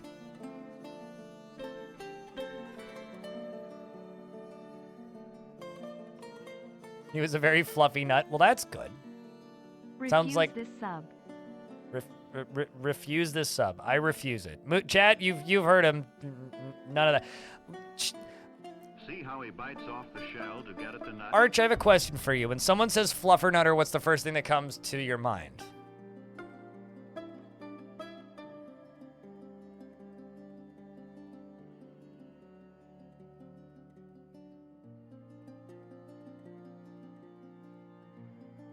State sandwich of Massachusetts.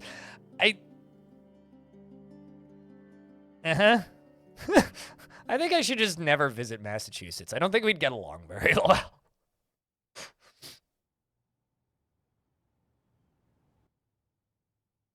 I mean, literally, that's where my brain goes to. Thank you.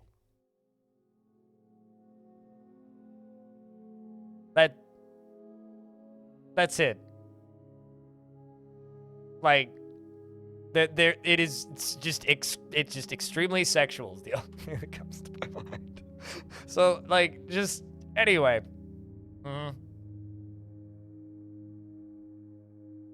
Sure, Fog. Also, hi, Fog. How are you?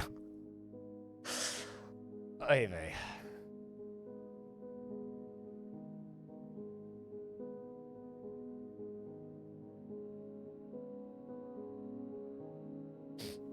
Rock mechanisms.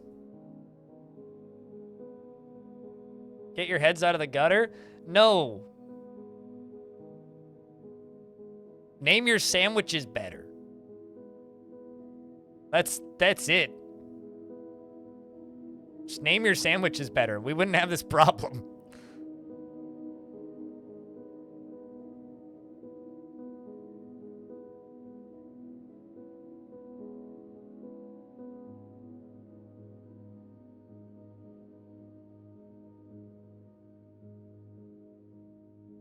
Peanut butter and fluff?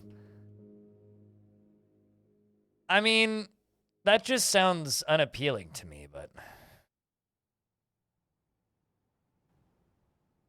But then again, I don't like peanut butter, so... I'm the weird one there. I acknowledge that.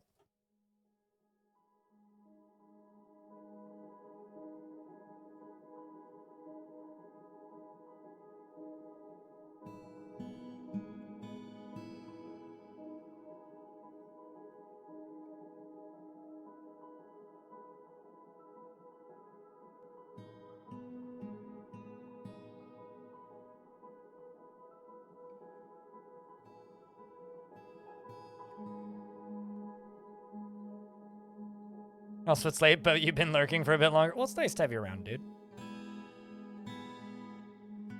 You want to try it? I've seen peanut butter fluff, or not peanut butter fluff, marshmallow fluff in stores before. I just have absolutely no desire to try eating it. For many a reason. Many, many, many reasons.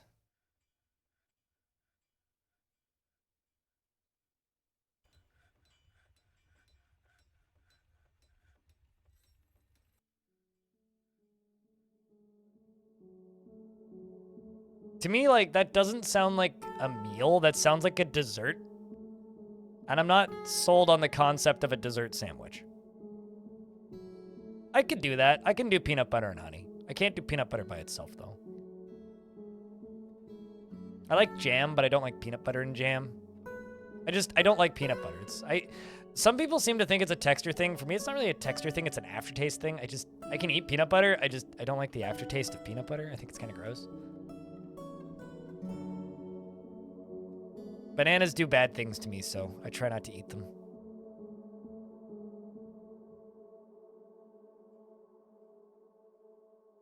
Need this dwarf to leave. Nope.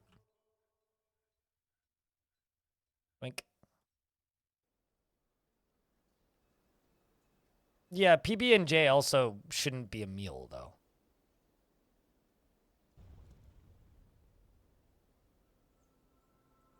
I'm surprised all these dwarves are so happy, actually.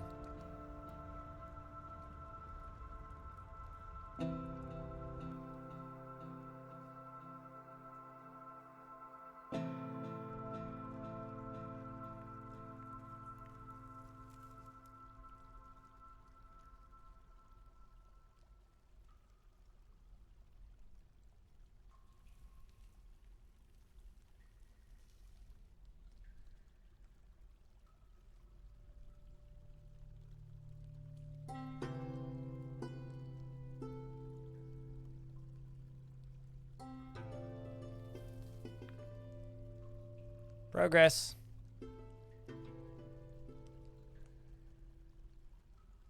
Getting there. First round of bedrooms in a minute here. Hopefully happy these dwarves up a little bit. Or after being able to fight for too long. Well. Wants to pray. Yep, makes sense. Tenderness when talking with child.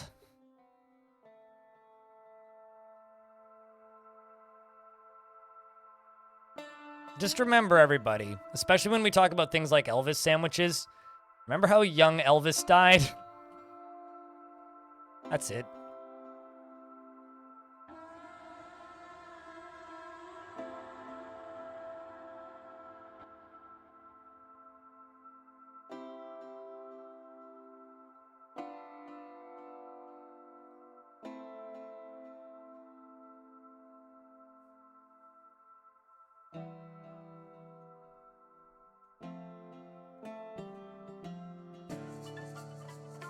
Yes, but not all of them have sandwiches like Elvis's sandwich named after him. Are you living the single dad life in the fort? I think so. I mean, like, you have a wife, she just doesn't live here. Granted, you also have a lover who also doesn't live here. So I don't want to ask what happened in your previous life. And, you know, you are 106 years old, so you're getting up there. You do have 2 children, but only one of them are here. Your son isn't here. Probably stayed with mom. So maybe?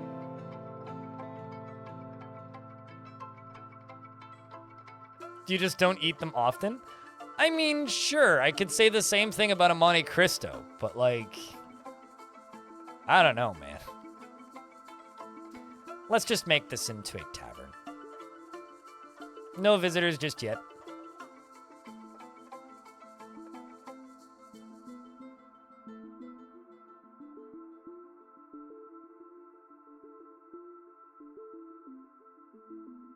All right, so now, assuming I'm careful, this is now open.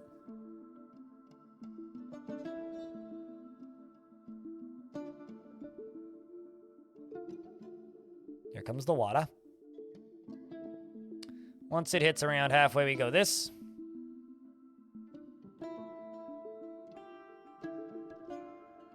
All right. So far, so good. Beginning to fill. So what I'm going to do is I'm going to put a wall piece right here and a wall piece right there, which should stop it mostly from overflowing. I'm always hungry for Monte Cristo. Then what I'm going to do is I'm going to go along here, along here, along here. I'm going to build one of those lovely little creeks that I like building.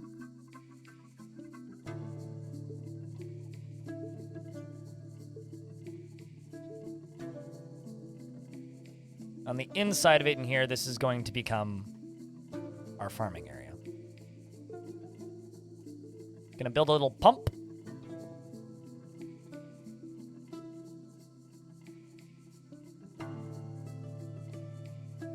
And they're both French. The crummy version? That's an interesting way of putting it.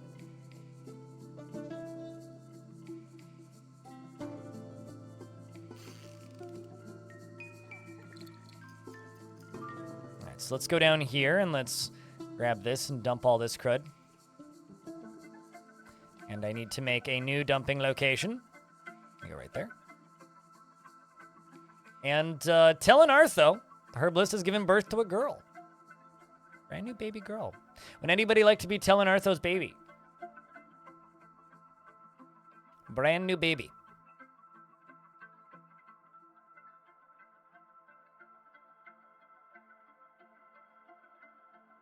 I mean, yeah, I mean, a Reuben's a better sandwich, but like...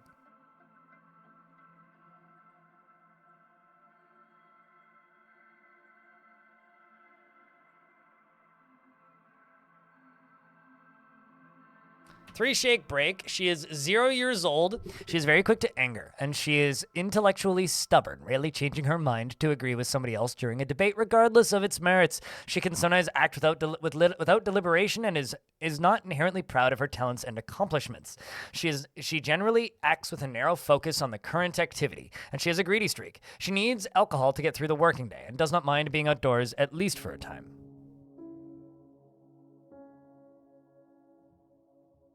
Why do we need to fight over what the best sandwich is? What? Everybody's so quick to fight over foodstuffs, gotta say.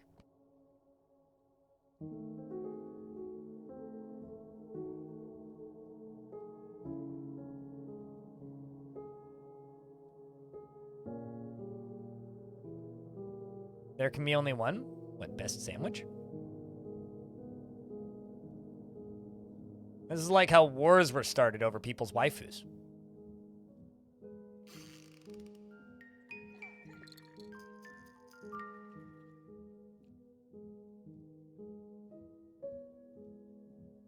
And speaking of giving birth, Laya Gushka has also given birth to a girl. Would anybody like to be Laya's baby?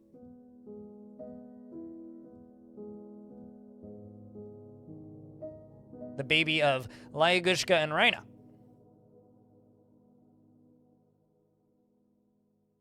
Also doesn't worship the good god. Clearly it's Arch plays stuff. And she cracks easily under pressure, is very ambitious, always looking for a way to better her situation, always tense and jittery, and takes no pleasure in her talents and appearance. She doesn't focus on material goods, and she isn't given to flights of fancy. She has a tendency to go it alone without considering the advice of others. She is passive in discussions and can occasionally overindulge. And she is slow to trust others, and she is quite comfortable with others that have a different appearance or culture, and chews her lips when she gets excited.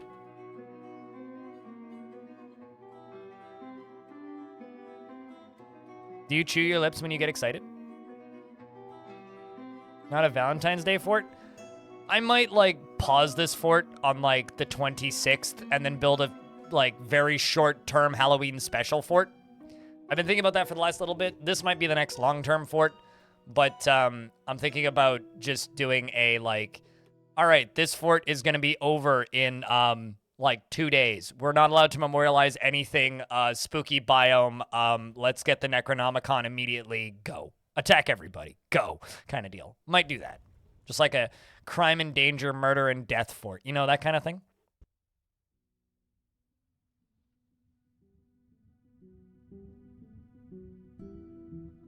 Might do that for Halloween. Because that just makes a lot of sense and seems like the smart thing to do. Arch, are you streaming today? Asking for science.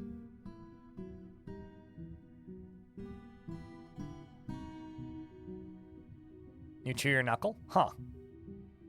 Nah? Okay. Alright, let's do you all the way along here. Bump this out. Some migrants have arrived. I'm going to hold off naming those for a second.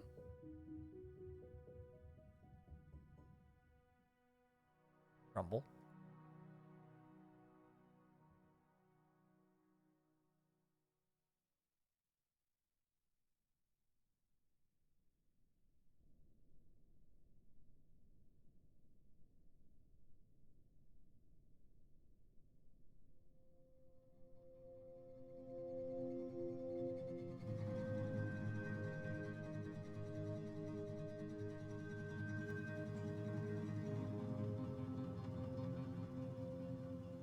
If you're looking for the goals command, it's exclamation point goals, not fort.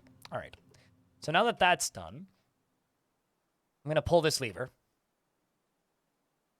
I'm going to open up this bridge.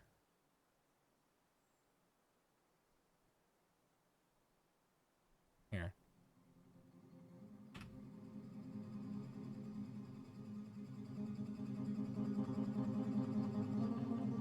This might end up being a, like, exterminate all necromancy fort or something. That's what this fort may end up being. All right, so now that we're doing this, that's more than enough water. Well, got a little bit ambitious there. Pull the lever, pull the lever, pull the lever. Pull the lever. Did you pull the lever? They pulled the lever. A little bit much water.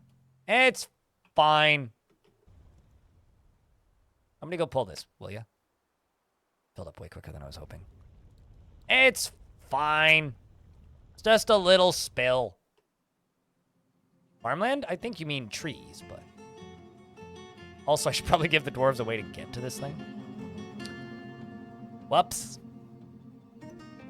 Too much pressure. Too much pressure. It's okay. The dwarves probably needed a shower. It's been a bit. And let's see. Did that cover the whole thing? Not quite. Let's try this again. Make some more gushers. And whoosh. And whoosh. Okay. Whoosh. Okay. Sweet. It's maybe a bit too much water, but that's okay. Deconstruct this.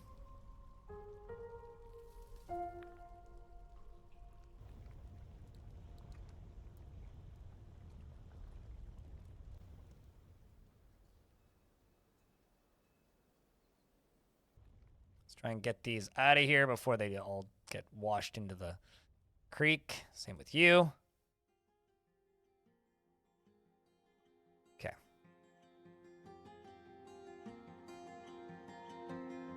I think this fort we're going to need to give dwarves swimming lessons. Okay. So we'll just let this dry up. Once it's done drying and overflowing, this is going to be where... Okay, that's it. Let's just do this real quick.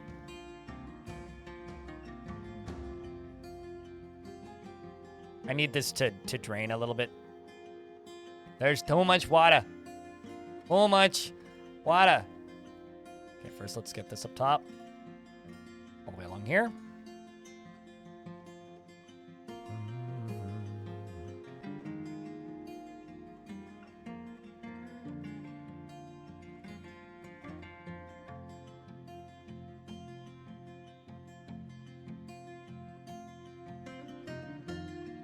And sweet. It all go down. Because you know what? It do go down. And it's filling up. Aw, man.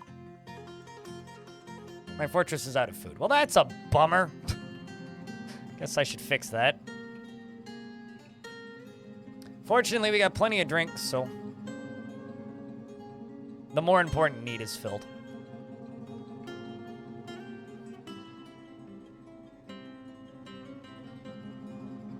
Wish that there was an easy way to clean mud. Build floor, unbuild floor? Like, that's pretty easy.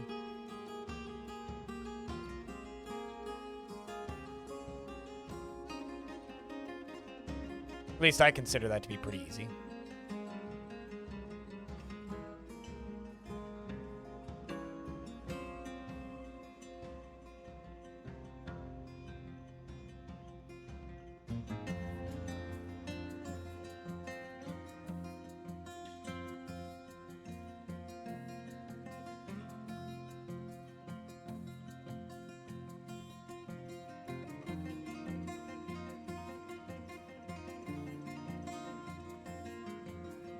Also, this is the carpenter's workshop, so let's make, well, I need carpenter's workshop. I do, however, need more stoneworkers. And also, I'm going to go out here. Add all of the animals to this.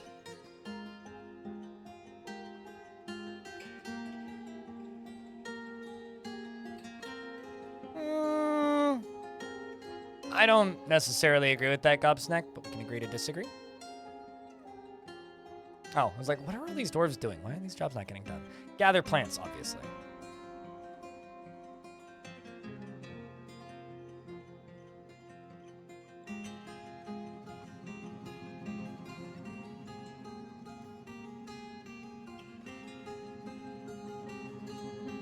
How many places can fuck up a burger? Like, it looks impressive, but McDonald's has... As somebody who used to clean McDonald's for a living, if you're eating in any fast food place, you're taking years off your life. Just don't do it. If you care about yourself or your body in any way, just don't do that. Because you want mud. Mud is good. And if you know how to get rid of mud, then it's very easy to get rid of. Just build floors over top of it and unbuild them. It's super easy to get rid of.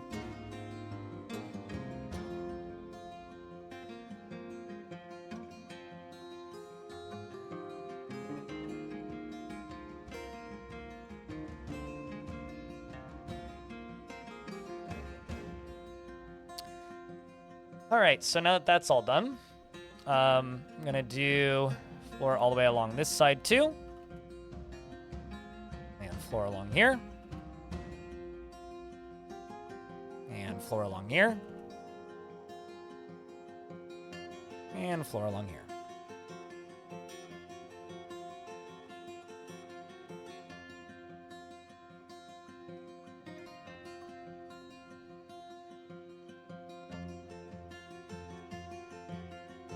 I might give this sun access at some point.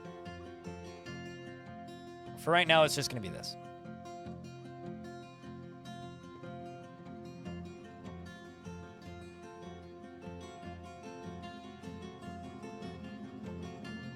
I'll just do plump helmets here around there. And you can do pigtails, and nothing, and sweet pods. We'll do that.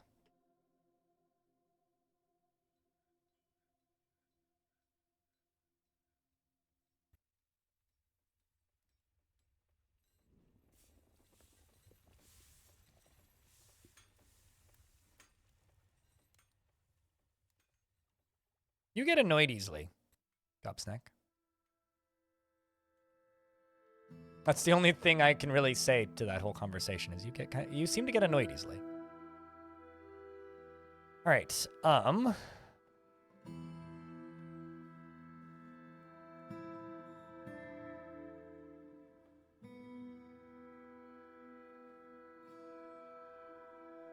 the game saves.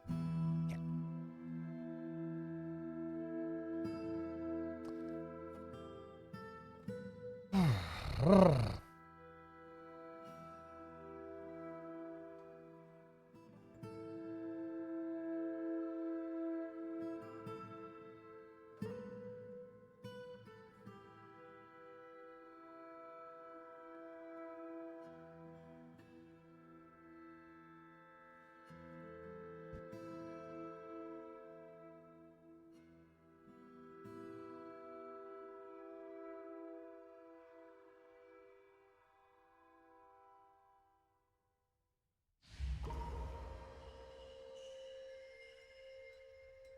Skimming a very long, in-depth conversation between a bunch of YouTubers about algorithm changes.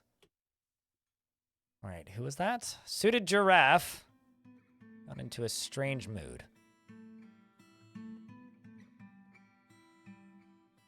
There you are. Talented gem cutter, hey? I'm assuming the talented gem cutter means that you're going to want a jewelry shop.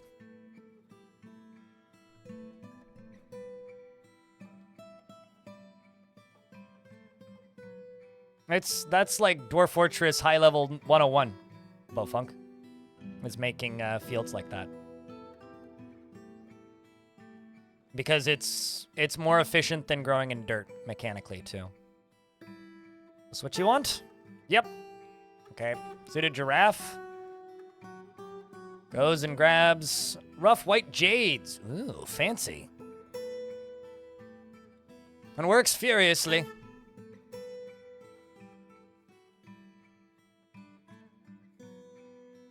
Any bets on what you'll make, Suited?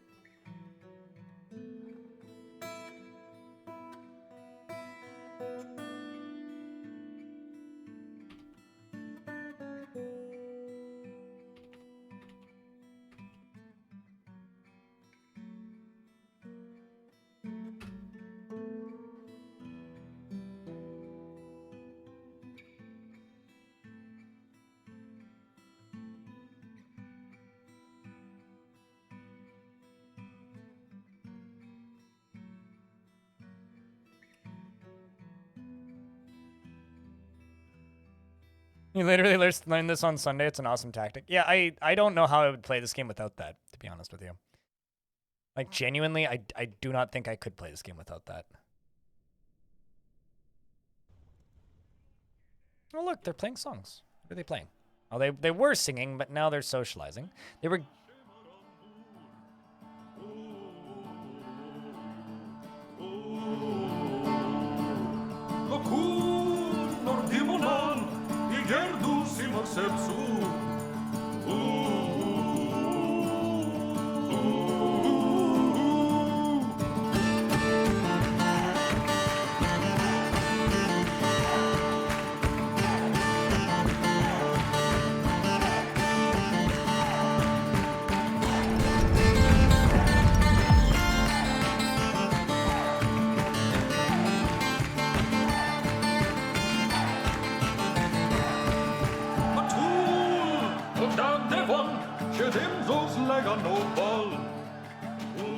Suited Giraffe, the gem setter, has created Tinoth Kakoth, a white jade coffer, and offers it to the Ageless Creation, which, by the way, I'm proud of that name. This is a white jade coffer. All craft store ship is of the highest quality. It is encrusted with bands of emerald white-cut white jades. And it's going into the tavern, damn it.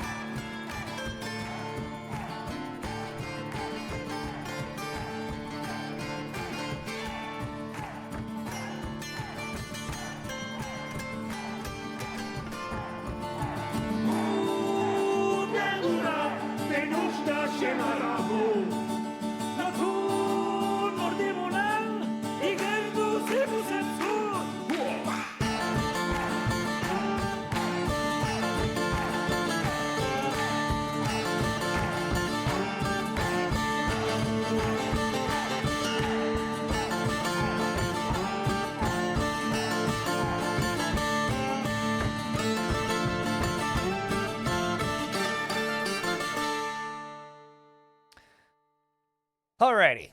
So, there was a question, which was, what's the advantage of not using barrels, in seed stockpiles? Never, ever, ever, ever, ever put barrels in your seed stockpiles. If you want them to be able to access all of the seeds, don't do that. Because seeds are kept in bags, right? So because seeds are kept in bags, if you also have those bags then in barrels, because barrels are stacked vertically, they can only get whatever seed was last put into the barrel. So if it's a barrel with plump helmet seeds on top of alfalfa seeds, on top of pigtail seeds, and it's pigtail season, then they can't get to the pigtail seeds because they're under the alfalfa seeds and the plump helmet seeds, and there's no way to fix that.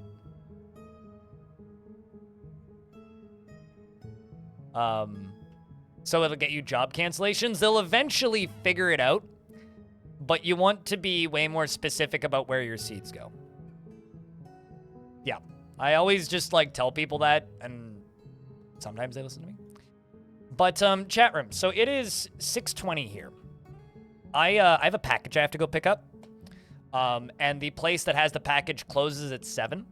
So I think I'm gonna end a little bit earlier today than normal, and do a bit of a longer stream tomorrow.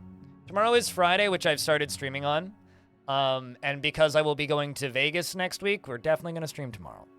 So, And also, the package is literally a box of business cards that I ordered because I need those for TwitchCon, which is next week in Vegas.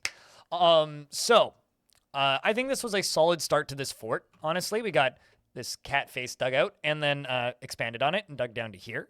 We've got our garden area set up, and I'm going to then dig around this and then keep digging down the way I have been up until this point. Although there's an aquifer right there, so we're going to have to hug the volcano a bit. But digging out these bedrooms like this, I quite like the way this looks, and maybe we'll continue digging like that. If I need to suddenly surprise flood the fort, we can do that very easily with this, which could be a bit of fun. Thanks for the $12. Have you not been entertained?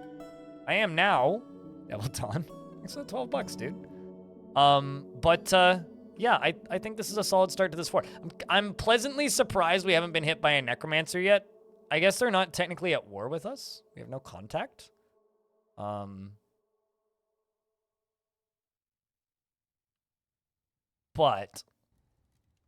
they are very close. So we are absolutely going to attack them, though. There's also some monasteries around, which is interesting that have people living in them. This one has books. That could be exciting. So we got lots of stuff that we can do in this new world. Plenty to explore and discover. I'm kind of thinking about a harder challenge for this fort. Challenge. Also, we are at war with these two towers. Interesting. I'm thinking about, what if we do a tower extermination and just must destroy all towers? Because that's perfectly doable on this map.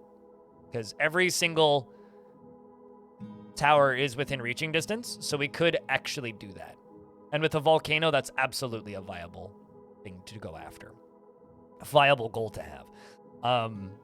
So that's kind of what I'm thinking with this fort. But I think it's time to save. And you guys can say goodbye, YouTube, if you like. It's a shame the last fort ended the way it did, but it's what it is.